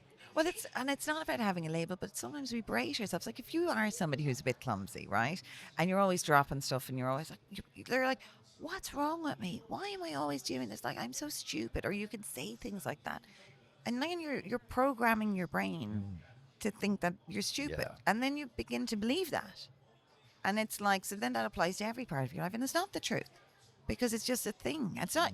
It's out of your control. Maybe if you knew, you might be able to put some things into place to support yourself. Yeah. Like, if you know that you have dyslexia, there are amazing things that you can do or have or embrace in order to support yourself at work or wherever, But if you don't know, you're not going to put those supports in place. Exactly. So you're going to be struggling, and you'd be berating yourself, and then you're programming yourself that you're not good enough, that you'll never be good enough, and then you begin to believe that narrative. Yep. Yeah, no, there's a lot to it. Yeah. And what you're so saying deep. makes a lot of sense. you know, it's know thyself. Yeah. Know thyself, build the support mechanisms or whatever it is around you to enable you to have the most chance Yeah. of being able to succeed and or feel move forward empowered. positively. Yeah. I know it's like they're like, oh yeah, positive Polly. It's easy for you to say that, like, but I said to somebody recently, they were like, "Yo, God, you're really great at your outlook on life," and I was like, "Yeah, but like she wasn't born; she was built. I had to build this woman out of like." To be fair, your you mum did know, some great work She in did. the She laid the foundations. foundations, Yeah. which is good, right? Because if you don't have solid foundations, you're building on. You need to lay them. Yeah, And then the work that I did after that, like built upon it and Yeah, upon it, of course. which is amazing. And I'm so lucky. But I spent a lot of money, a lot of time. I had to go through a lot of stuff Yeah. to build And her. did you go to university? No, I failed out. Right. What were you studying?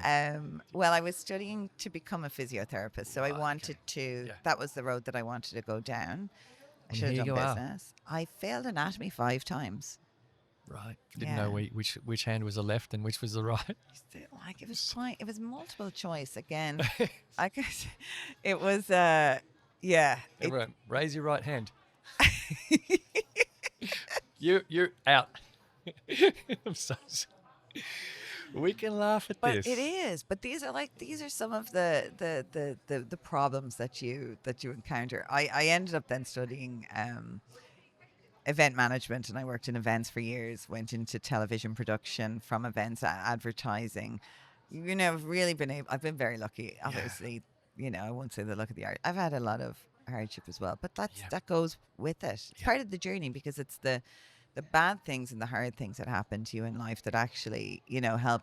It's how you deal with them, and it's how you come out the other side Yes. that really forms you as a Yeah, person. for sure. And that's such a great mindset to have. That the hardships, the things that happen to us, or the situations that we get ourselves into. In my case, they're the catalysts for change, Yeah. for positive, outcomes.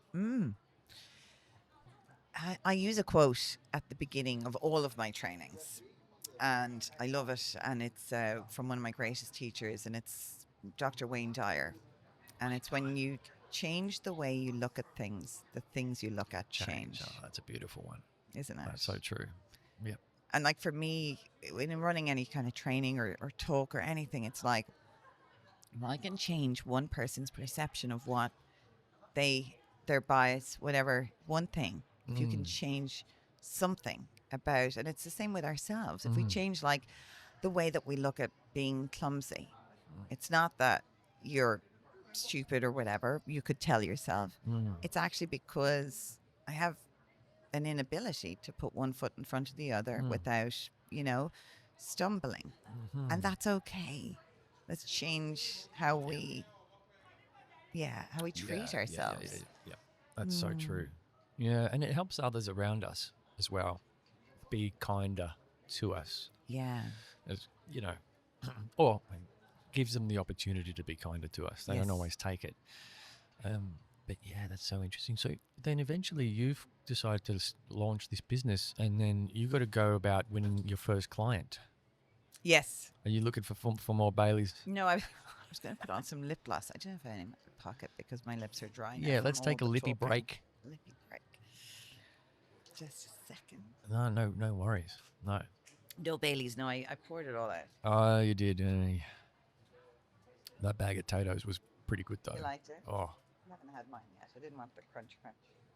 Yeah. Apologies for doing that in your ear for about 10 minutes. That was good though. Love a bit of ASMR. Oh, Thank you. fantastic. Are we back? Back. Oh, we're back. Yeah, I was going to say, then you went about having to win your first client. You've started this business, and then you've got to go and figure out who wants to buy my service. Yeah.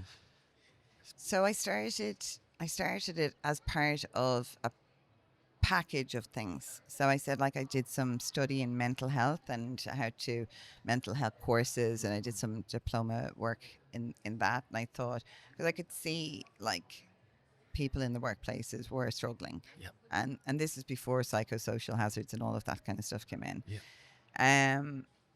And I was part of, and I have been part of, the Irish Australian Chamber of Commerce for years. So I'm very lucky to be connected with an amazing network of Irish business people and just people to support. And I was part of this mastermind group of women called the Emerald Group. And they like just supporting me and like, what you have to do when you're setting up a business. Like, what's my brochure like? Is there too much information? What about my website? Like, can you, and like kind of putting all of that stuff together. And one of the women who I met with in that community said, I need to introduce you to the team at IPA because they're amazing. And I actually think that your course could do really well there, or they might be interested in some of them, because I had 5 or 6 different courses What's all IPA? around mental health. So What's IPA Sorry? are IPA. an organization who are connected with all of the government services in. Okay. So if you work for government, for any government entity, you can have a membership with IPA as part of your employment. And then in having that membership, you can avail of the courses that they put on. Yep. So Okay. I went and I had a meeting with Jess, and she was like, she's like, looked at my brochure. She's like, these are good. What about neurodiversity in the workplace? That's really interesting. So I said, and she's like, well, we'll just maybe do a webinar on it and see if there's appetite. So we did, and there was. And I just did one. We had neurodiversity, so I've been with them since the very beginning. And I've had other clients. It was slow, I did loads of webinars myself, just trying to gain traction. And it's been a journey. And then I ended up getting work at an organization for a year, who they were a recruitment company who placed autistic people into employment in businesses and organizations. Right. Okay. So I worked with them as a consultant for their clients. So I worked for, during that time, IBM, and I met developed the most amazing mentorship with my manager at IBM, who she has now retired, and I'm so grateful because in the year 9 months that I was working with her, I just learned so much from her. We just developed this connection. She was late diagnosed when she was 56. And her diagnosis came about because of her grandson. See, there's so much more of this happening. She did what you did. She But skipped the queue and went, it was her grandson. And then her son was diagnosed, and she's like, well, wow. this is. But she's a powerhouse, and she had done so well throughout her career. So really inspiring. When you found this out, was there any kind of inclination that or recognition that maybe some of the success that she'd had come through a lot of just intense masking? Oh, yeah. Okay. We talk about it a lot, Okay. which is why it was so nice, because we were on the same level, and it was so nice to work with somebody like that who just got it. Because we had a similar work ethic as well. We were hardworking, just head down, just get it done, that kind of. But then we had that recognition that not all neurodivergent people are like us either, and it can be hard. So it's about being fair, and so I coached a lot of people there, and then also supported a lot of people. And I think because one of the things you've watched my reels, one of the things that a lot of people say to me is that you don't look autistic. And that's the thing, right? What do you say? What does an autistic person look like? Yeah. And I was like, well, exactly. Yeah. What were you expecting? Yeah. And that's bias, right? It's like what you have, that thing. And it's like I've spent my whole life not, within a stereotype, because, I didn't know. You're But not it's socially also, awkward though. well, I am though. Oh, well, What? but you're also Irish. Yes. So being Irish puts you in the top, 3% of most socially capable people to begin with. Part of you have to be. So you started up there, and maybe the autism But I have kicked ADHD. you down a couple of But notches. my ADHD brings then me up. The energy, yeah. like it gives me the But So I do. it's so hard to tell. I do feel it Yeah. inside, and this is another interesting thing Interesting. from my mother. That there was never such thing as anxiety when I was growing up. I don't know about you, but there's no depression or anxiety. And that could have been a sign of like Ireland in the 80s. We also we were beaten in primary school with sticks by the teachers, so it was like it was a whole different ball game, way back then. But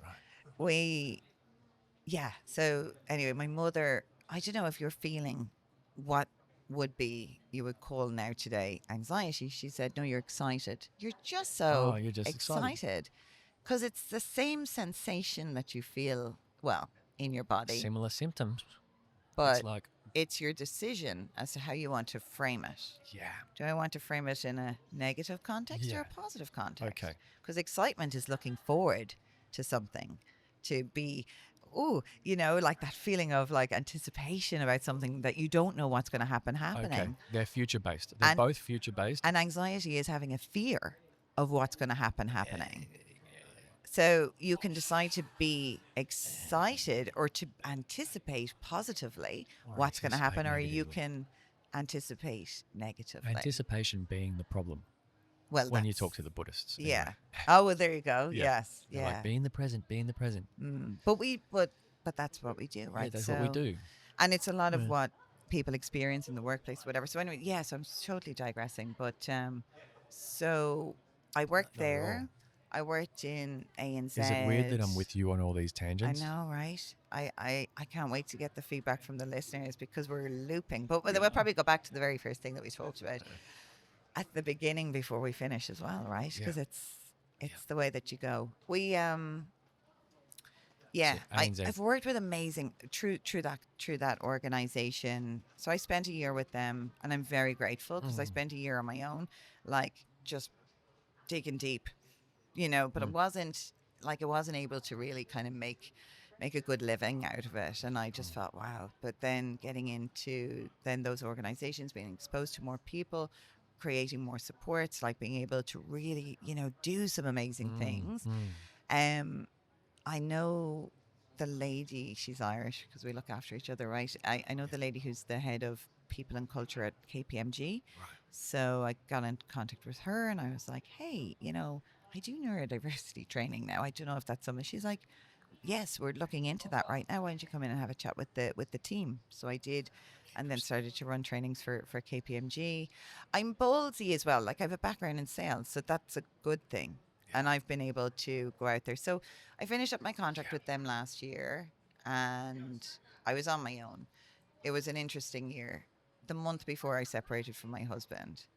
And then I was like, it's okay. Well, I've got my job. So I've got a steady income. I'll be fine as a single mother. It's fine. I'll be fine. Yeah. All is fine.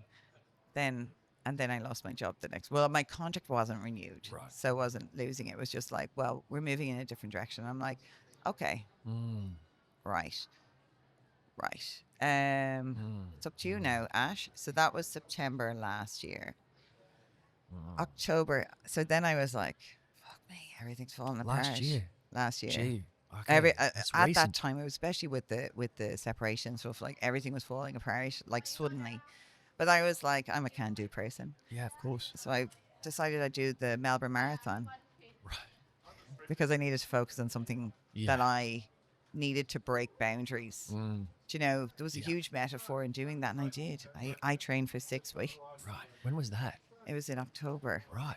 Oh, you only trained for 6 weeks? Yeah, because I won the ballot. Nutter. Like late. It was just like it was meant to be, and I was like, right, I'm doing it. That is ballsy. It was brilliant, and I haven't run since now, but but I will. I'd like to do the Sydney Marathon, actually. I'd love to do Sydney this year. That's impulsive, is it? But what? That's part of the impulsive. Maybe. I'm Yeah, fit. I'm just going to run a marathon. Well, no, but I am. And then I'm not going going to do another one. But I Okay, do. But I okay. smoke as well. Like I'm a smoker. Yeah, you do. But I needed to You don't do have any something on you, do you? healthy. I do. Yeah. Do you want? Oh, I'd love one. I've seen that in some of your things. Um, Apologies. so not at all. So I ran the marathon. I just needed to break boundaries. I Yeah. needed to Uh, know that I could do hard things yeah. and achieve success Right. off the back of it. Yeah. Yeah. I talk about this a lot. You know, I talk about the need to get yourself into the game.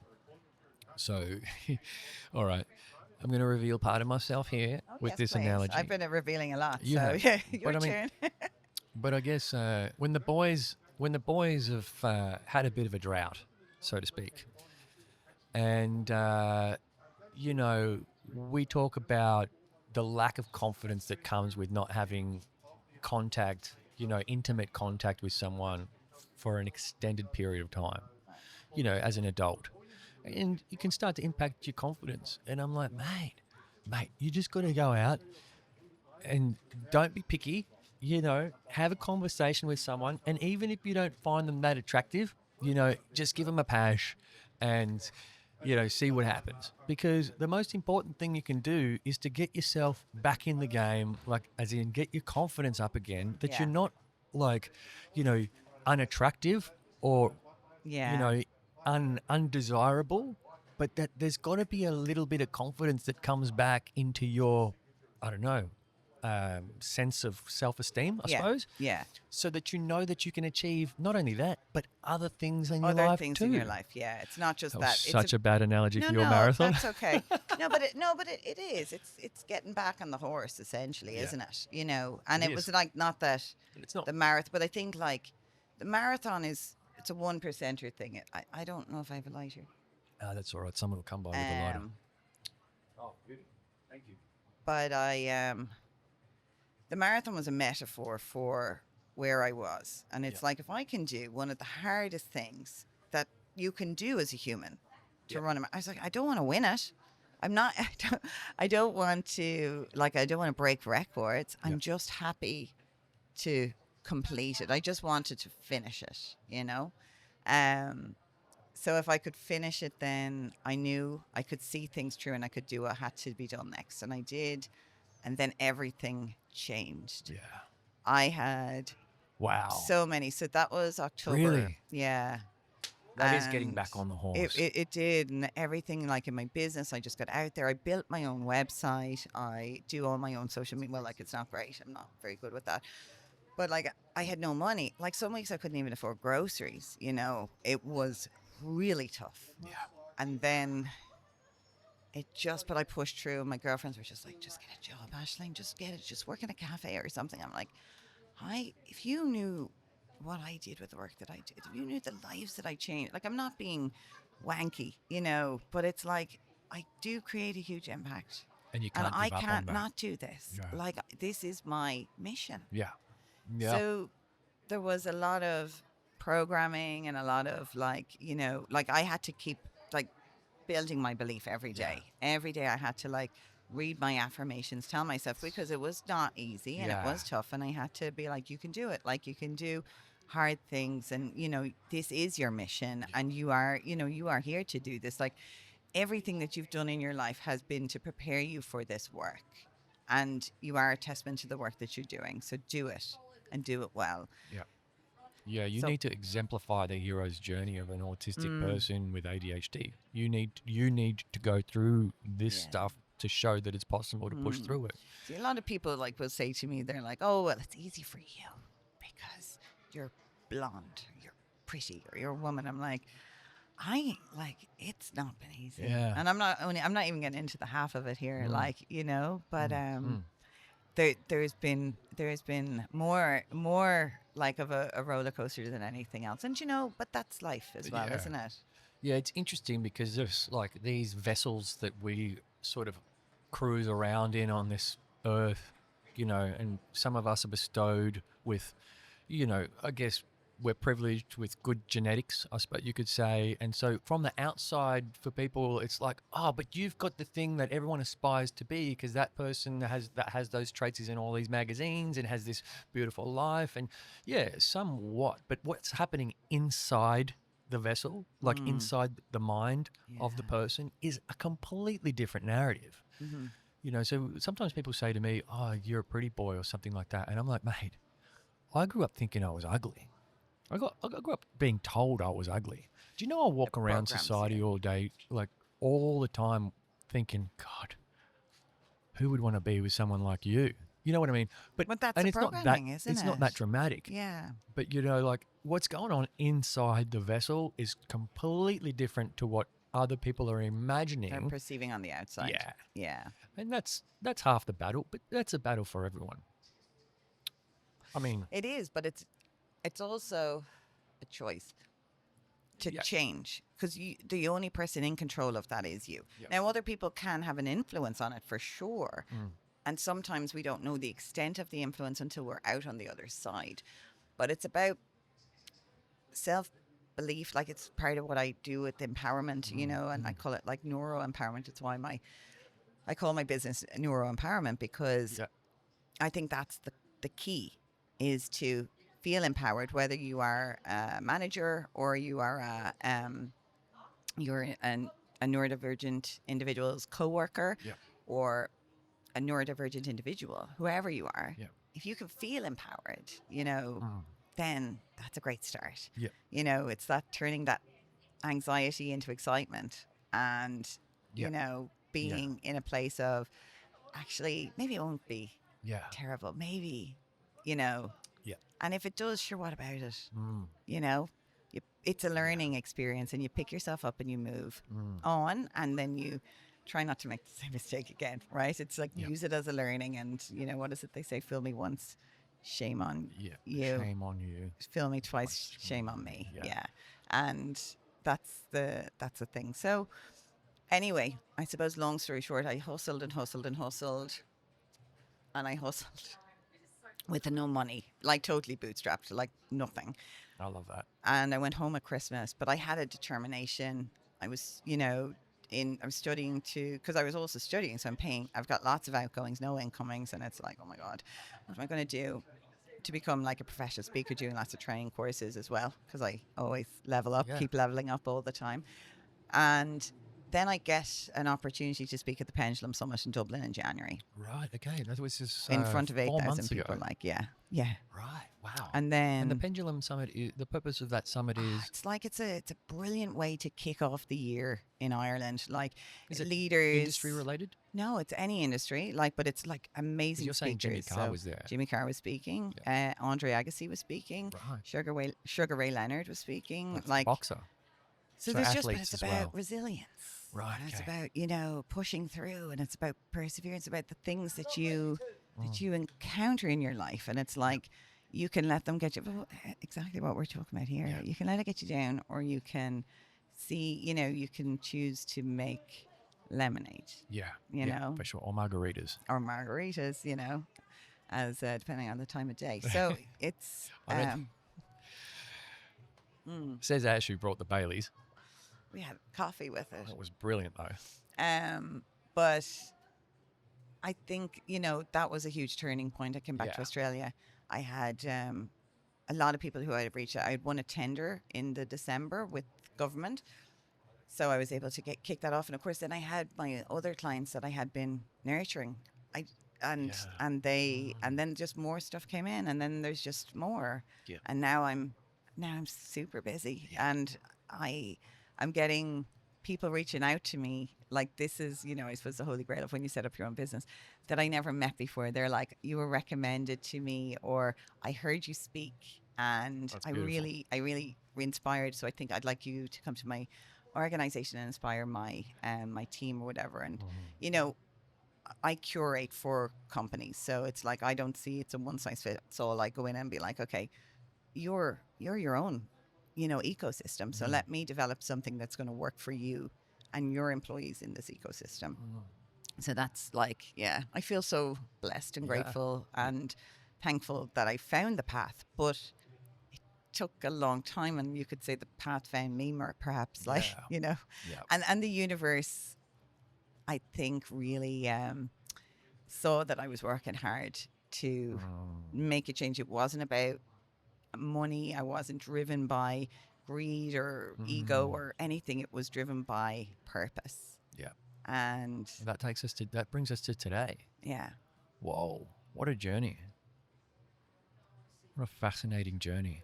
And I love that you're able to like you've got you acknowledge all of the traits that got you to where you are along the way. yeah, You know, I think that's really key, to be able to recognize who you are, the journey that you've been on, and the things that the skills and attributes that you've acquired along the way to get you to this point. yeah, Because when you don't, sometimes when times get tough, you forget that you have virtues. You forget that you've got skills. You start to lose confidence in yourself.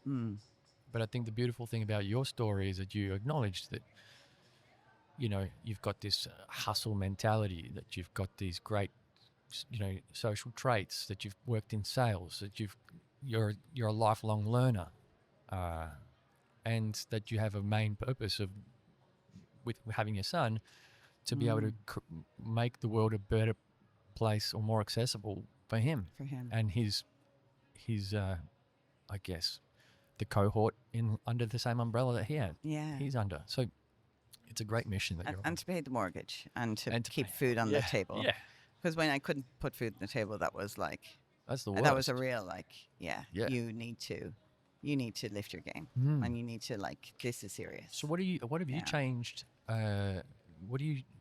Yeah. What's the goal now? Oh, it's like the big, hairy, audacious goal is to empower 1 million neurodivergent employees to feel empowered at Right. work. So that's 1 million people at work who have put their hand up in that survey Yeah. and gone, yeah, I relate to a lot of what you're saying. Yeah. And then start those journeys. But then Yeah. also to get the employers to go, all right, we've got these people that work for us that, you know, require understanding or support of some sort. Communication is generally the biggest problem. It's how, because we generally communicate through our preferred communication method. How I like to receive communication is how I will communicate to you. And that's how you like to communicate too. Reminds me of the love languages. Yeah. Yeah. Yeah, it is. Give me gifts, acts of service. But in the workplace, Yeah. that's where, and at home in relationships and, you know, with our children, with our friends, you know, if we are communicating differently, which is quite often what neurodivergent individuals do, and especially like when we've been poked by a stick all day. So if you've had like a number of challenges, things that are triggering you, when you lose your tolerance or your ability to mask, you lose that kind of sense of self-composure, and then you can be very blunt. But like not all the time, but, you know, it's a case by case. Like I'm being very, you know, specific with my explanations, but you know, it's different for everyone. But sometimes you could explode, and I've exploded, and so I get it. I've done, you know, as an employee, God, you know, it wouldn't have been great, but I can see that, and I would like to help other people to not have to get to, you know, some of the points, or to lose their job because, you know, they think differently, or to, you know, almost even like not like to leave a job because they don't feel safe, or they don't feel seen, or they don't feel as though they're able to contribute to the best of their abilities. Yeah. Because I think that we all deserve to, you know, I don't think that anybody gets out of bed in the morning to go to work to do a shite job. I think everyone wants to do the best that they can do. Of course. And to, you know, to obtain some sense of achievement. Yeah. So, but if you're knocked back, and if people keep pushing you down and, you know, not acknowledging who you are and your contribution, then you're just going to get to a point where you're like, what's the point? Like, you know, I'm not valued here. Yeah. That makes so much sense, and it's very relatable. You know. So if we can stop that from happening, then everything will be better, right? I'm No, of course. Yes, in my rose-tinted glasses. Yeah. Well, you need rose-tinted glasses. They're important. They're essential, because without them, you know, we have this negative bias that we're programmed with, you know, that Yeah. started with the saber-toothed tigers that were chasing us. Yes. And so, Yeah. you know, the rose-colored glasses help us to see the possibilities and live in a way, in a hopeful way. And that's what I love about your journey and what you're doing. Thank you. Yeah. You know, we've been recording for nearly 2 hours now. Oh my goodness. Does it fit? No, it's It does. wonderful. Yeah, it's been good. So it's like when good. you got the headphones on, even though we're in public, when you got the headphones on here, it's like just like really So intimate. I love it. Yeah, I it's- love this spot. Are you going to tell me how you? Oh, yeah. Yeah. I tell this literally on every episode now Okay. because it comes up. But Amazing. yeah, I just didn't have a studio. Yeah. And I panicked because that morning I was due to have a comedian on. And he was like, right, so where are we meeting? And I just said, just meet me in Hosier Lane. He was in Richmond, I was in Escottvale. I was Yeah. like, just meet me in the city, meet me in Hosier Lane, we'll work it out. And we set up just on the footpath there. Yeah. And then one day I came here for a recording and it was raining. So I was like, oh, let's move it off the footpath into here. And that was it. You know, it was because I didn't have a studio, but I had confidence in my ability to produce Yeah. in you know, noisy environments because I have the right equipment for that. Yeah. And now I've even got better equipment where the noise doesn't even, you know, I can block all of the noise out if I And want. it's so cool. Like I said, But this yeah. is in 15 years, this is my most Melbourne experience. Well, I'm very glad to have. I'm very grateful. Yeah. Thank you. And it's been so nice to have you on, and it's honestly, I'm invested in the journey that you're on. I want to see this. I want to see you reach that goal. Yeah. But I'm invested in your journey with this podcast. yeah, For your thank you. sponsors, who would be Who would be a who great would sponsor be a for great this? sponsor, or what? Like, how are we going to monetize this? I haven't this even is thought about brilliant. that. I haven't even No. thought about it. See, my brain goes to business. I'm like, what can we do? How That's can we great. make you money? You can be you'll be a great ally. And you know, I'm so happy to do that with you. Yeah. yeah, Because appreciate that. Well, you know, like for me, the thing that's the most important is that I have the opportunity to use my gifts to help people tell their stories. yeah.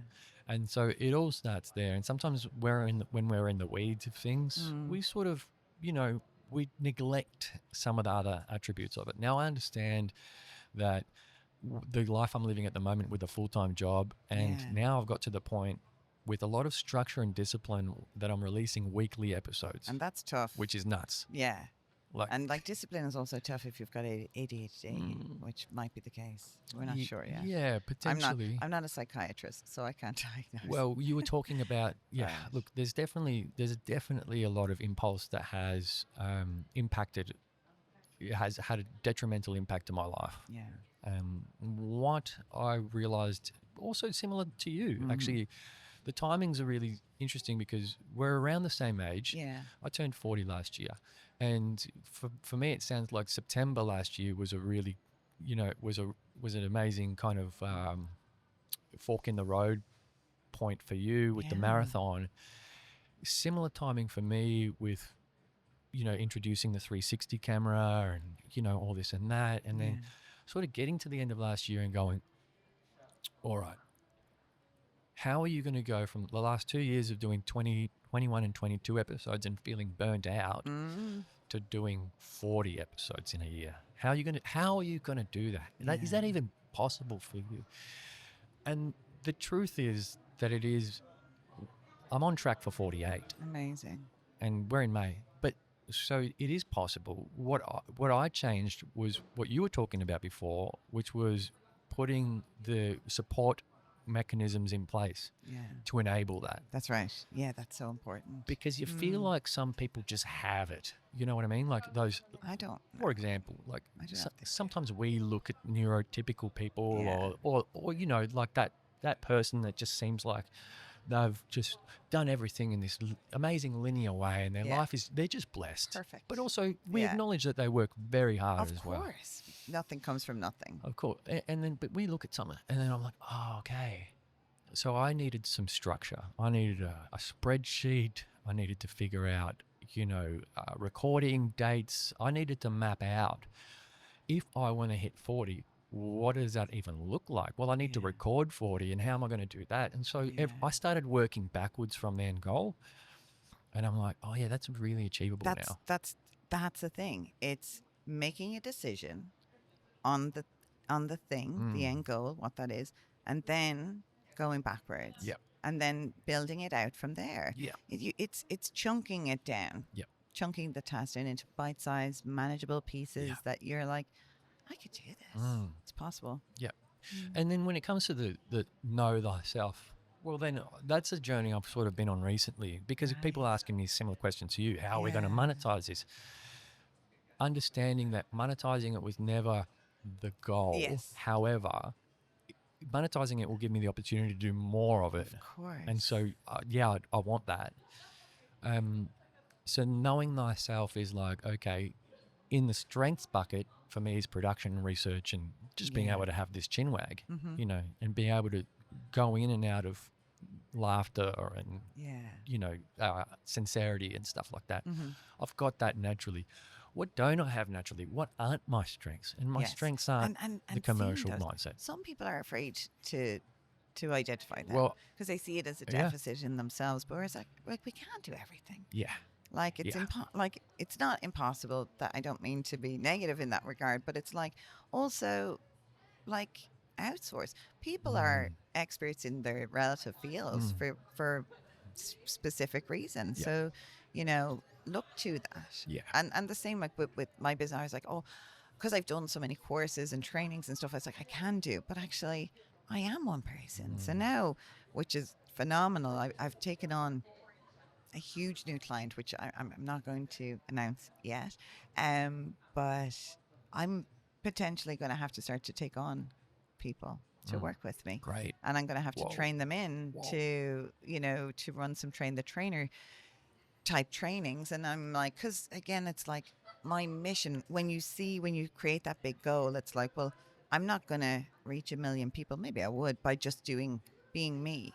But if I can duplicate me, if I can create if I can create a system, which I've been doing, that nails it, that ticks those boxes, that raises that productivity, that empowers the people, and that works over and over and over again, and I can test and measure that, and I know that this is a working model, then I can duplicate it, and I can duplicate myself, and we can, Yeah, that's magnificent. Yeah, wow, fantastic. I'm really glad that we met, actually. I know, fortuitous. And we just met at the... Through Lars.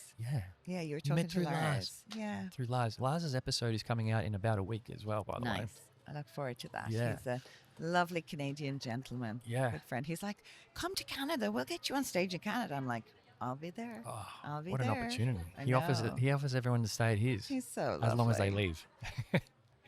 I love how he says that. But Ash, it's been so good to have you on. And we should definitely do this again. Like, let's do this again, like next year, so we can hear, like, okay, the growth. And next year you'll be like, oh well, yeah, I've got 3 people working for me now. Oh. Yeah. Well, I'll be able to have more tangible results as well. They'll be able to share with you, which will be really good. I'm looking forward to it. I'm excited. Thank you. Yeah, potatoes. Thank you so much. The Irish coffee. This has been a hell of an experience. It's been good fun. Appreciate it. And I'm going to clap it out. Okay. 1, 2, 3. Say hi to your mum. Hi, Mom. Beautiful. Oh, well, thank you. That was awesome. much fun. Yeah.